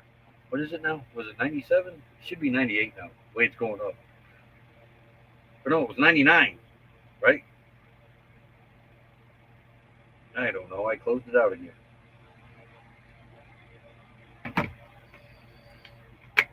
Tired of waiting. What is the temperature in Quartzsite right now? 98. And the high is going to be 100. Dr. Pepper makes real sugar. There's so much. They are. You should probably find the Coca-Cola and the Sprite over there too. That's actually from Mexico.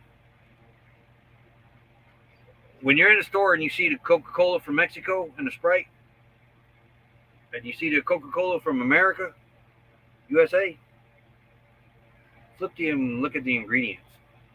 You will be shocked of what's in the American Coke compared to the Mexican Coke. Mexico, as is most other countries in this world, outlaws about everything that's in that other Coke from USA. That's why it's real sugar. I buy it here, but it's $2.45 a bottle. I can remember as a kid, for $1.99, we bought 8 of those bottles in one of those cardboard carriers. It's $2.45 for one bottle now. Nuts.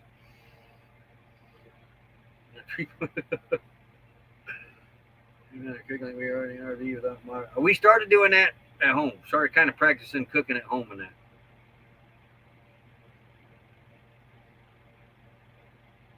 But I do like the Dr. Pepper with real sugar.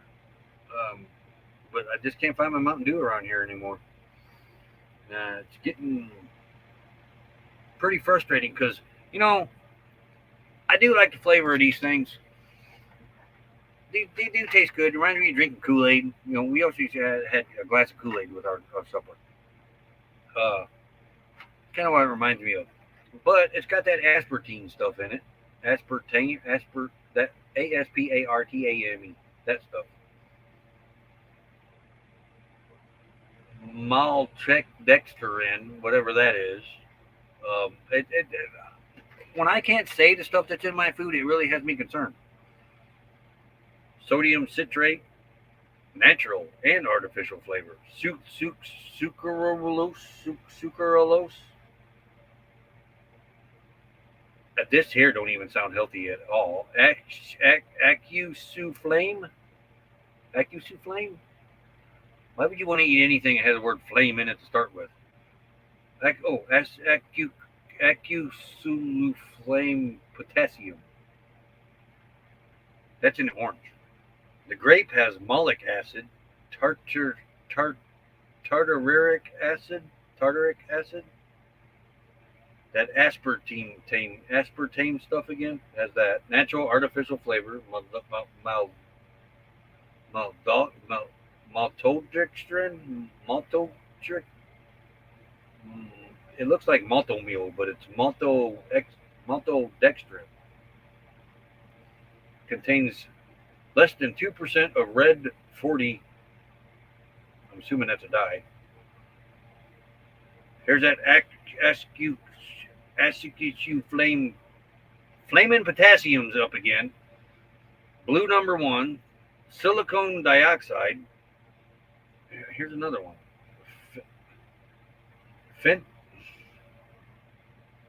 Phenylkate. Boy, this one's even worse than the other ones. Phenylectonerics. And then after that, it says it contains phenolene. Oh, let's see what's in the strawberry. The same stuff that I can't say. Yeah. I Google things because I can't. American products should read big words. No kidding.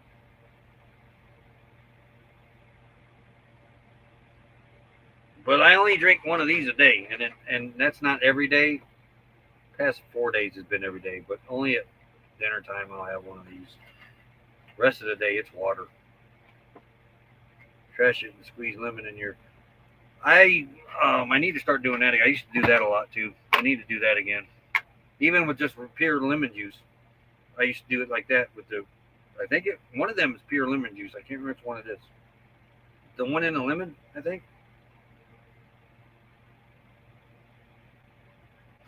Um, that's not the only bad thing. It's our food is changing our bodies. I will say that.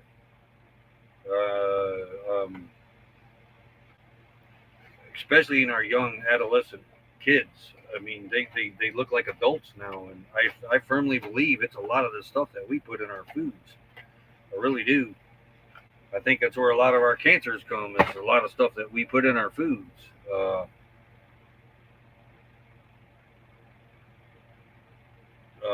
I just blueberries. I've done that too with not blueberries but other berries. Um, but this is at the dollar store. Becky drinks Becky drinks a lot of these things. I don't like it. Uh, she gets the crush ones and she gets the great value ones too because they zero sugar. I don't care about the zero sugar part because sugar is more healthier for you than that aspartame stuff is. But like I said, I got it. They're okay for a quick drink just to break the water up every now and then. I think girls have big boobs from hormones in the chick. Yeah, and that's part of being in our food. I people thinking I'm a perv, but I think it's our food that's what I meant by our bodies changing. Um, I mean, because it's even in our boys, not their boobs, but other parts. And if you look back at the history of our food, that doesn't seem to be happening up until the time they started putting all these preservatives in them, in the canned goods and stuff. Um, and because I remember in school a lot of kids didn't develop until they hit 13, 15 years old. I mean, we had girls in high school that still hadn't, guys in high school that still hadn't. Now they don't even, it's single digits, it seems, 10 years old. And I'm a firm believer it's our food that's doing it. So we kind of watch what we eat for on that matter too.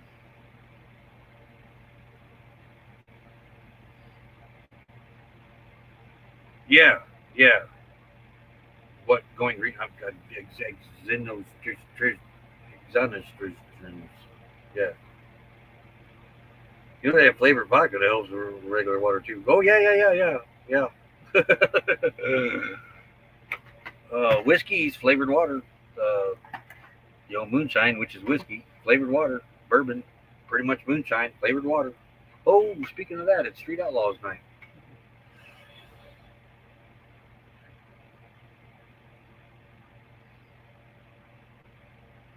But yeah, I mean, this country really needs to crack down on its food. It really does. I mean, how can one country get away with serving things that other countries have totally outlawed around the world? And it's all the same stuff. Fake estrogens. How's that? Oh,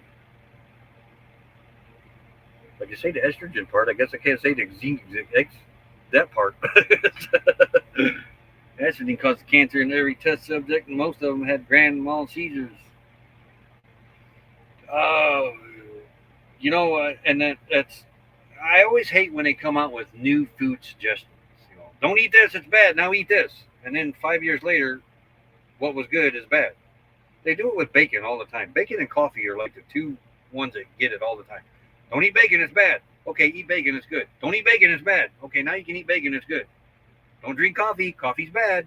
Oh, coffee helps you. Drink coffee. Beer, they did it with beer too. Beer and wine, alcohol.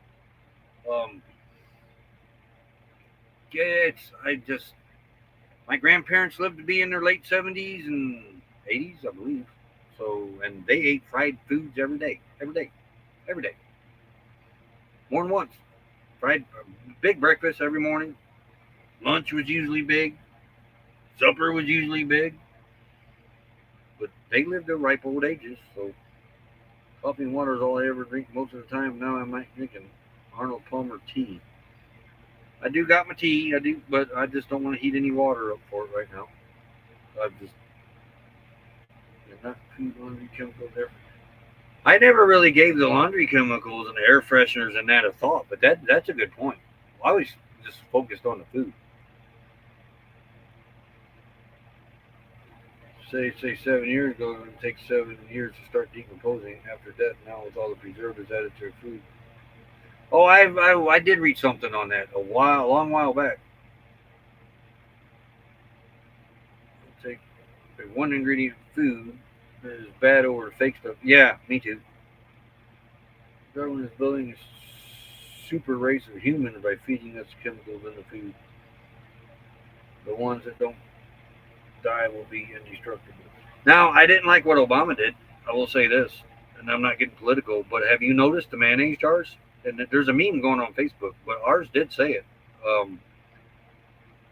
Says it's got a genetic modified ingredient in it. Any food, Obama put a law or something like that, changed it to where any food that has any type of modified ingredient, it has to have that it's been modified on it. If that's the case, then every food out there has to have that on it now. Corn has been genetically modified since we discovered it. Soybean, and that's what's in the mayonnaise, is the soybean. Soybean has been heavily genetically modified. So that's why they have to put that on there. Some genetically modified food isn't really all that bad. Otherwise, we wouldn't have it. Corn is one of them. Soybean is another one.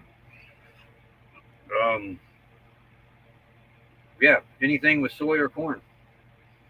Yeah, all GMOs must be labeled. And then that's anything with soy or corn in it. So the ones that had soy and corn in it before that didn't have to say that, they now have to say that. And I think that law went a little too far on that because we've been modifying corn since we discovered it.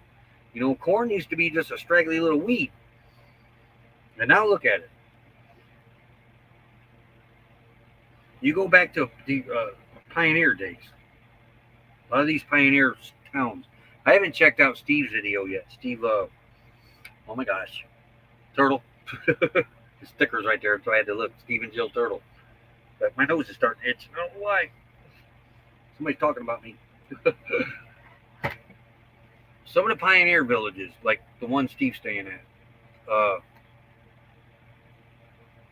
they grow the corn from back then. You can still get those seeds, and if you look at that corn, it's so straggly looking, and you might get one ear off it or a half a ear.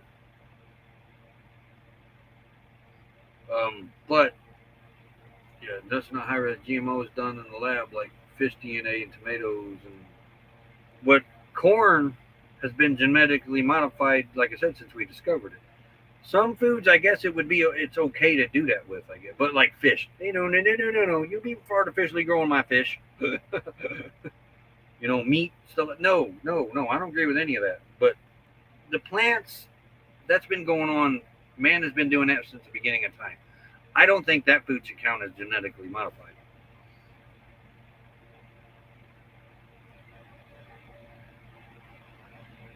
Yeah. No, not on a large scale, it won't.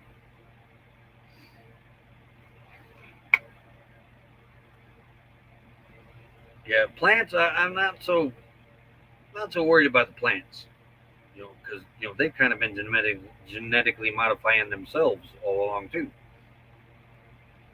Don't eat or drink after. Well, I do drink it, and I guess if I stick my finger in the pack and lick the powder off of it, I mean.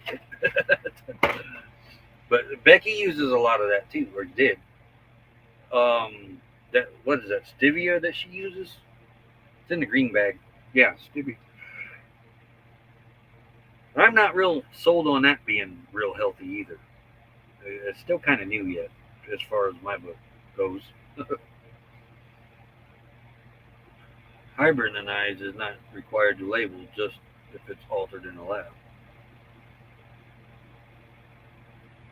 Yeah, and Pioneer, I don't even know if it's called Pioneer anymore. I mean, they're doing that with all the plants. So, my nose needs to quit itching. What we got? We can go another 20 minutes, Lou, make it even 4 hours.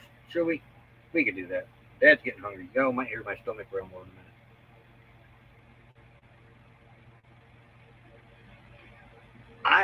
They say corn isn't a natural food because it was made genetically created by the alien overlords. I see that on the show. You might have seen the same show. I did. I seen that on the show.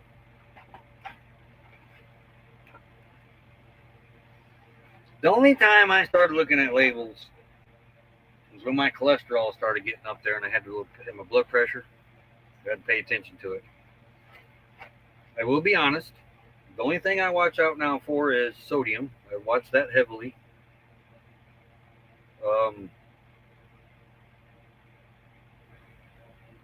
I do go overboard on my sodium every day, but I don't go dramatically overboard like I used to because it's hard. Okay, yeah. I mean, what's the sodium intake, daily sodium intake for an average man? 23 milligrams a day, or 2,300 milligrams a day. You can do it, but maybe I'm not getting over 2,300 now. 2 hot dogs, potato chips, and I've actually gave in because I like my tater chips. But I've actually gave in and I started buying the low sodium potato chips. Lightly salted, 50% less sodium. But let's see how much is in it. Sodium, 70 milligrams. But that's only, you may unroll it. That's only 15 potato chips. Now, ain't nobody gonna stop at chip number 15. I don't plan on it. I like my tater chips, but I don't go crazy like I used to. I've cut down. But now I watch the sodium and we watch the sugars for Becky and the carbohydrates. Basically is what we watch. That's about the 3 that we watch. Here's the ingredients for potato chips. Potatoes. Hey, potatoes. Vegetable oil. Canola, corn, soybean, or sunflower oil and salt. So it's one of those guys. But now let's look on here for that little. Oh, I'm sorry, Lulu. I dropped it on Lulu's head. Let's see if it says anything genetically modified. So far, nothing. Nothing. There's nothing on here saying genetically modified. So if it got corn or soybean oil on it, it should say that, but it doesn't say that. But yeah, it sucks kind of watching what you're eating, but you know, I want to watch it to a point where I don't have to actually be on a strict diet of anything. I just want to get to the point where I can still eat what I want, but just eat it in moderation, so I can enjoy it a little longer without having to go on a very, very strict diet. That's my goal. I don't know if it'll work. We'll see. Compared to Utz chips to Ruffles, what's more sodium than Ruffles? Man, don't tell me that about my Utz. I love my Utz chip. I just can't find them out here. Them kettle fried ones. Oh my gosh, the russet ones. Oh, them brown ones. Oh man, lots are cooked in peanut oil. Those are more likely cooked in peanut oil. I eat those chips and others. Still too much salt for me. They're not bad tasting. I will say that. I've had lightly salted before and I didn't like them. but those aren't bad. Uh, I don't put salt on my food either.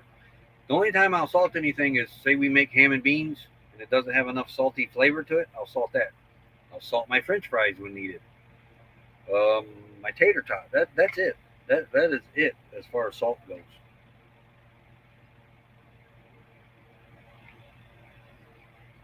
Like Utz Ruffles.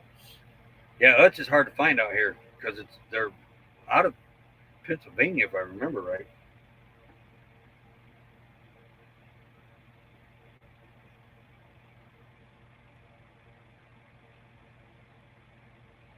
Price of beer is the same as it was 10 years ago. I thought it was higher yet.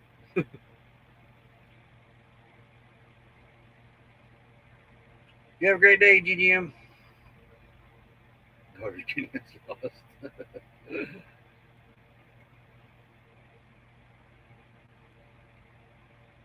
I think you're right, Siri. We're behind the industry.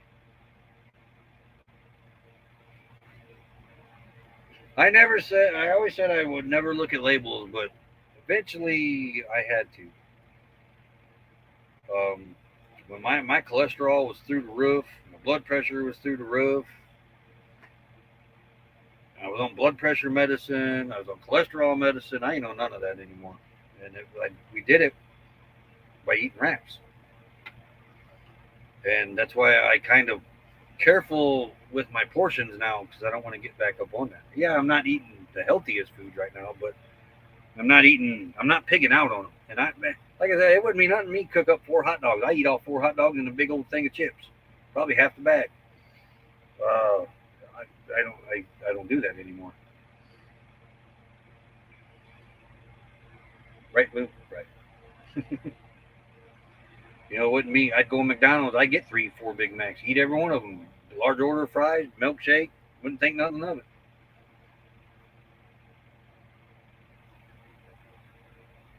Just a theory. Now I'm just a little more careful in portions so I can still eat what I kind of want to eat without a doctor saying, hey, because a doctor told me one time to give up my pizza. It just about didn't end well for him. We compromised. No more pan pizza. I can eat thin crust. That was when my cholesterol and blood pressure was up there too. So, but I've kind of went back to these pizza joints here make some great pan pizzas.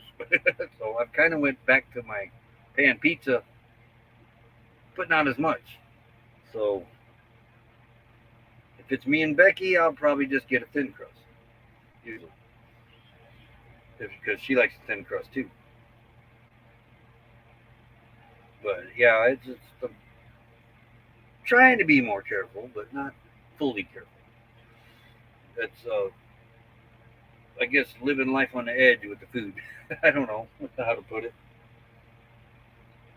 Right, Moose? How come they never have to watch what they eat?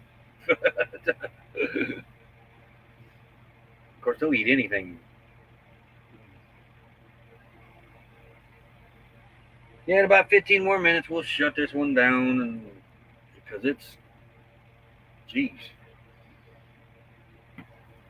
it'd be 2 o'clock here then. Yeah, it'd be time for me to make a peanut butter and jelly sandwich and have some of my lightly salted, low sodium potato chips. 15 of them. Now, 15 chips. But when you get down to the smaller part of the bottom of the bag, all the broken ones are down there. So you get 15 little pieces. It's not fair. Only pizza I would buy is Hunt Brothers. I like the Hunt Brothers. Pizza's not the same thing because I really don't like bread. Hunt Brothers thick crust is like a cracker. I do, yeah. Sometimes I like a crunchy pizza. Most of the time I like my crust soft. Man, I might even go. No, that means I got to fire an oven up, and I'm not doing that. I said, man, I might even go get me a Tostina's pizza. But no, that ain't gonna happen. I'm kind of craving a pizza now. All 4 basic food groups there too. Now, got your cheese for dairy, got your tomato paste, which is the veggies, got your meats, which is the meat group, and you got your crust, which is the dairy, the bread and grain group. Again, another healthy choice of food. Best way to eat chips is put it in the same bowl instead of eating from a bag. You know, I keep telling Becky that. That's Becky's bad. Though right before she left, she actually started getting to where she would pour out her some. Both of us used to be bad for it. Just sit there and eat out of the bag. I've got a little more control over that than Becky does. Becky, she'll sit there and eat. I'm not kidding you. She'll deny it sometimes. She will sit down and she can eat a half a bag of chips and not think twice about it. And then she gets mad at me because I bring it up with her. And the only reason I bring it up with her is because I don't give a crap about weight. I really don't. But she lost a lot of weight coming out here. I lost a lot of weight coming out here by not eating the way we were eating back in Indiana. But the main thing was she got off most of her medication, her prescription meds. She used to be on a lot. When I bring up her eating her portions, she gets mad sometimes. I said, look, you're going to end up back on all that medication. You keep it up. You don't want to do that. No, I don't want to do that. And then she'll kind of agree with me. After she kind of bucks me on it for about 5 minutes, then she thinks about it. Oh, yeah, okay. Then she turns around and points it out to me, too. That's fine, because I do it to her. But I'm not telling her, and sometimes she'll think, oh, you just don't want me to get heavy again. That's not it. She was close to 300 pounds I was with her. I could care less about that. It's the healthy part. You just don't go to an early grave. Eat the stuff, but slow down. Slow your proportions down. Yeah, you're right. It's too hard to stop when you're eating from the bag.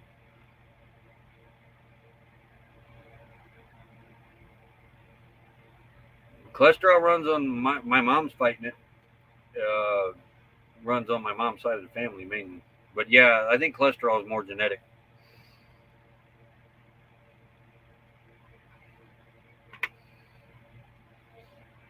But yeah, I mean, that's part of my job is to remind her every now and then, hey, we got healthy, not 100%, but we got way healthier than what we were. We kind of need to stick with that.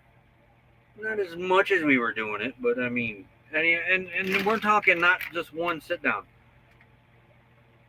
She can sit down, have her sandwich, and usually she'll have a PB&J for lunch or ramen noodles, and she'll sit down with this chip and eat half the bag, and then the next day eat the other half. I've done it. Not so much out here now since we went through all that medication stuff, getting rid of all that. But her biggest problem is she gets herself feeling better, gets off that medication and that. Now she thinks she can be more freely on what she's eating and everything, not realizing that that's what got her there in the first place. She was very bad diabetic. They just took her off her metformin. I believe that's for diabetes. She was 4 different medications for that, I think. She used to have to give herself a shot in the belly. She don't have to do none of that anymore.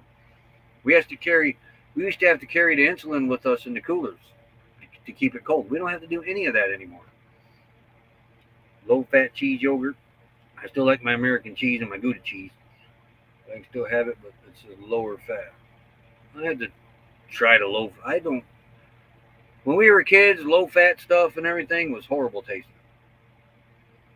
But they've came a long way with it. I still eat a lot of cheese in a month, probably more than I should. But I'll go through phases on that too. I may not touch cheese again for another 2, 3, 4, 5 months. Who knows?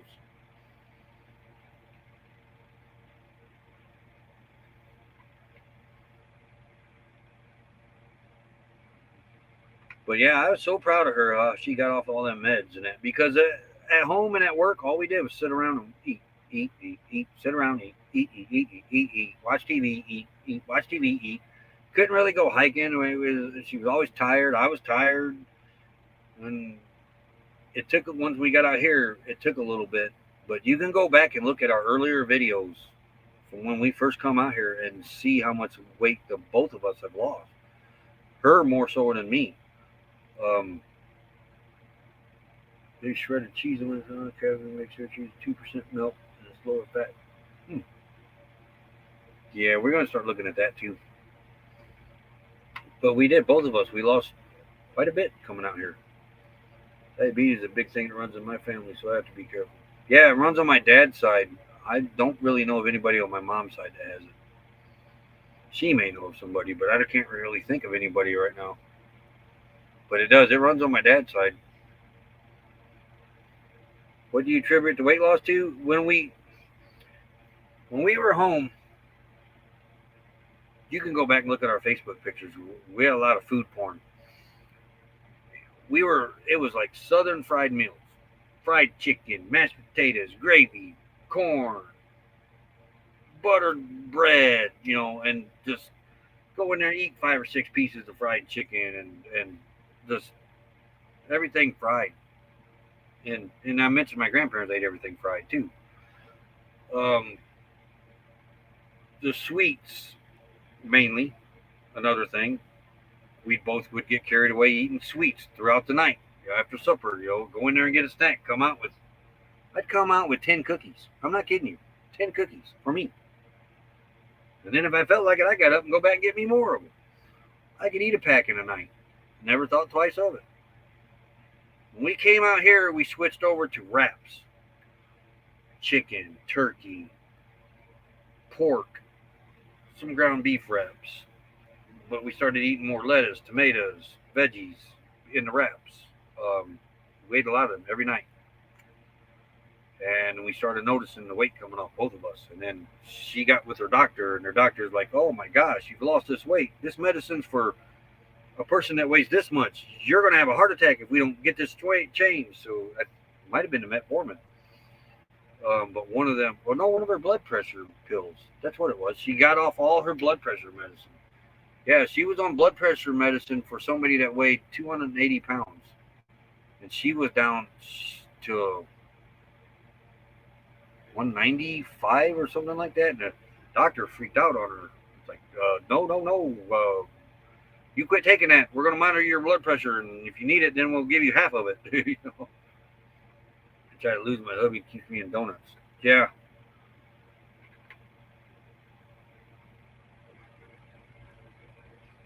And we keep talking about that. We need to get back into them. We started to right before she went back home. Started eating a lot more wraps and that. There's a lot more steps in the end. Because potlucks and group breakfasts, they usually eat more. Yeah. I mean, could you go to a potluck breakfast? Oh, you got to have everything. But I'm getting a little better about that as smaller portions, so you can try something else. Red meat's higher in fat than chicken and turkey. Yep. You have a great day, RV BFE.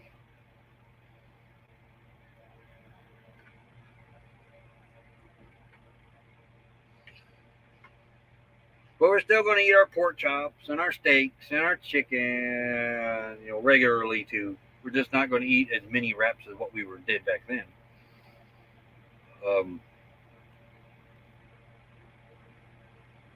Of course, you just smell donuts. Yeah, really. Making ground. I haven't seen the ground chicken out here, but they're ground turkey everywhere out here. But I haven't seen ground chicken yet. I did see it in Walmart. One of the Walmarts, either it was in Yuma or Parker. It was in a Parker. One of the meat trays, and it was ground chicken. We may have bought some at one time too. But the canned meats, are way bad for you because of the sodium in them. When we first come out, we were eating a lot of Spam, a lot of canned hams, and realized we were making wraps with that.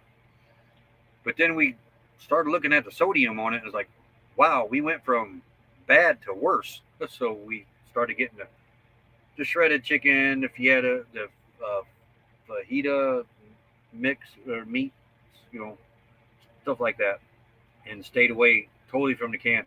I do like my potted meat. I haven't bought any in about 2 years. I do like that. I do like Spam. We haven't bought any Spam in about 2 years. So I'll probably get a can every now and then, but we won't eat it on a regular basis now. But we were. Well, we only had the one refrigerator at the time too, so we couldn't keep a lot of meats. So we were getting everything canned. Speaking about the yawn again. Then when we got here to Quartzsite, we discovered they had canned beef and canned pork, and we bought a crap load of that. It was bland tasting. You had to add your seasonings and flavoring to it, but it was all canned meat, ground meat too. Canned ground beef, canned ground pork. Once you seasoned it, it was pretty good. But again, the sodium in it was crazy, crazy. Try to get lean organic burger. 93.7. That's good. That's the beef we buy right there. Is 93.7. Unless I'm making a big chili or something for somebody, then we go get that 80-20 beef because we got more people to feed. And it goes a little further. And usually at a chili potluck, most people only eat one bowl anyway. Most.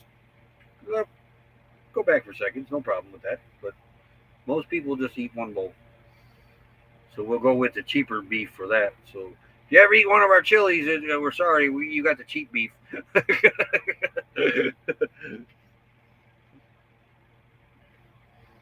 Or we'll do it with turkey. Sometimes we even mix beef and turkey together in it, which I like.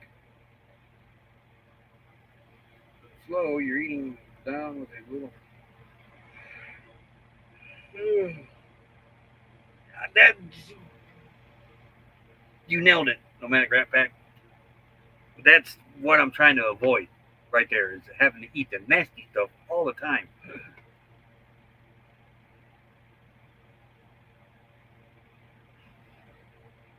Meat with less legs is healthier, and the more legs is worse for you. Well, they better start training the pigs to walk on their hind legs then, because I ain't giving my bacon up.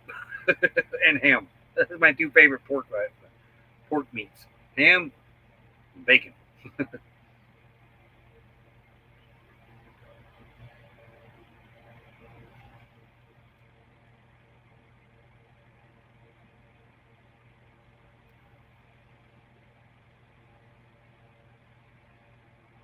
I don't know, I might make some spaghetti later.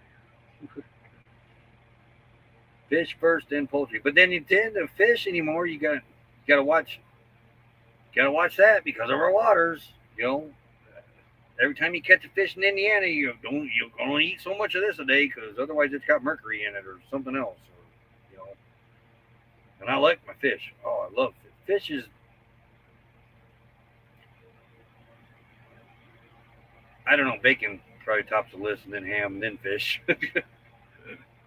And of course, I like my breaded chicken too.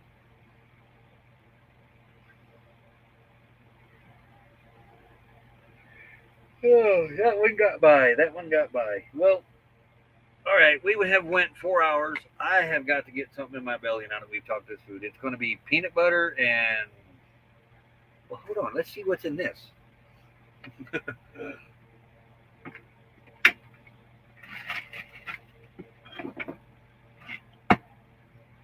Great value blackberry jam. Preservatives. I thought it was jam. This is preservatives. Darn it.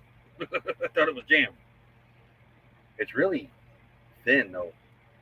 And it's almost gone. So I have, what's my other two? I think apricot.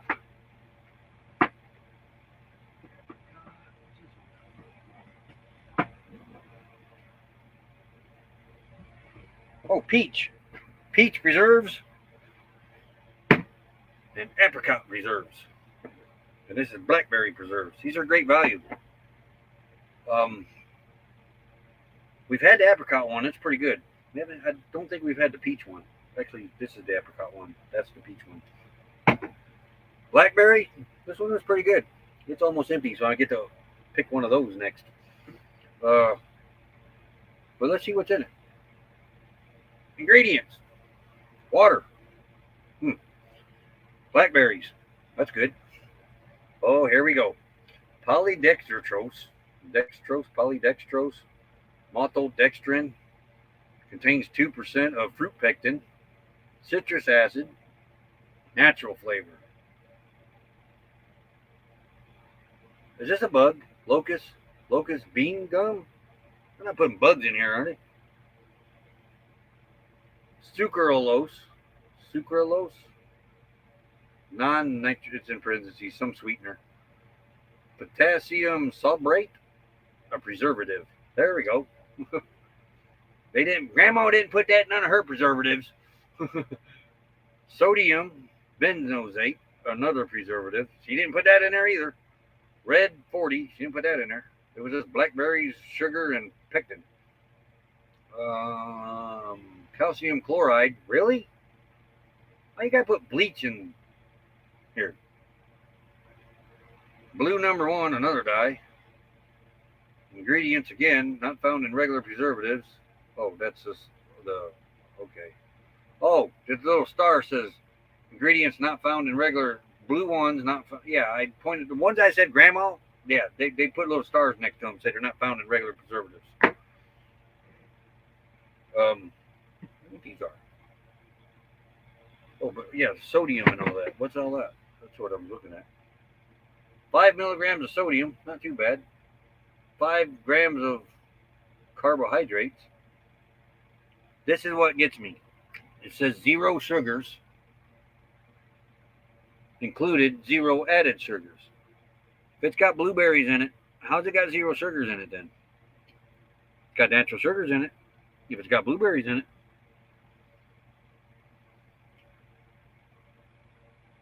I never did understand that. Refrigerate after open.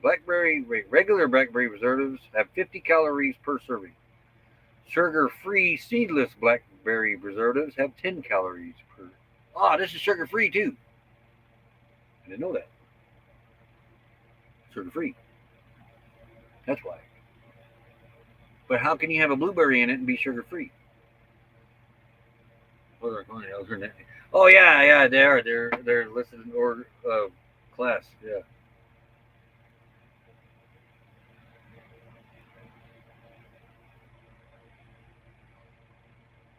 Me and Becky made a lot of blackberry preservatives. So this one is not sugar-free. Nope. Great on English muffins. That sounds good. Apricot preservatives. Let's see what's in it. Apricots. Yay! Fructose syrup. Fructose syrup. What the heck is that? Sugar. Okay, if you got fructose syrup in it and glucose, why you need to put sugar in it? Because, I mean, the other stuff, if you got sugar in it. Citrus acid, pectin, sodium citrate, potassium sulfate, and that's a preservative, and that's it. Product of Poland. What's this one a product of? It doesn't say. Yeah, this one doesn't say what product it is, but it has a different lid on it, though. Great value, trying to look like Smuckers. Though Smuckers is probably who made that. Let's see what's in the peach. Sugar, first ingredient. Where apricots was the first one in this one. Then peaches. You have more sugar than peaches in there. Wow, there's chunks of peaches in there too. Fructose syrup, citrus acid, pectin, potassium sulfate is a preservative, and it is also a product of Poland. And it doesn't have all that other than that one preservative in it and that glucose stuff.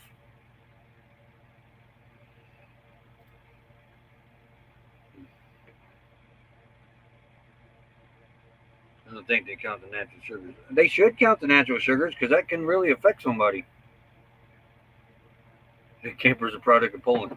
Well, you need to go get you some peach preservative, great value, and some peach or apricot preservatives, and you'll have a Poland collection going on. Poland makes a lot of good food, though, as far as canned stuff and grocery food, is what I'm meaning to say. Not their dishes, but Poland, they're pretty strict about their food, too.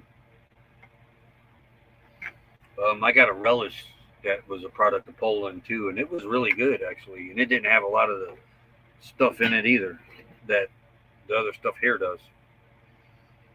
All right, I got to get something to eat.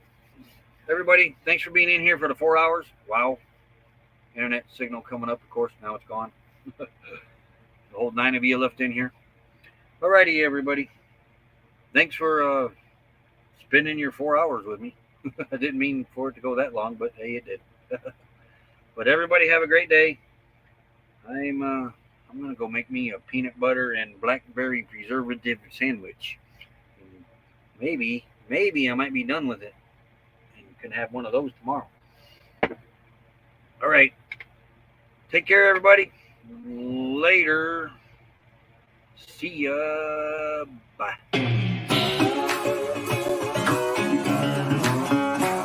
Real bad boy.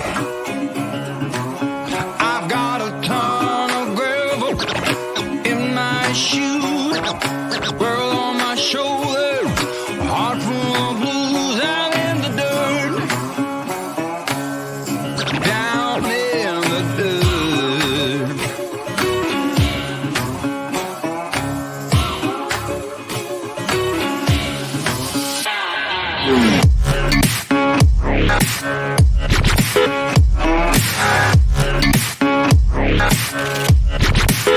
I've been a real bad boy on the town all night. Starting to calm down in the morning light. I'm in the dirt, down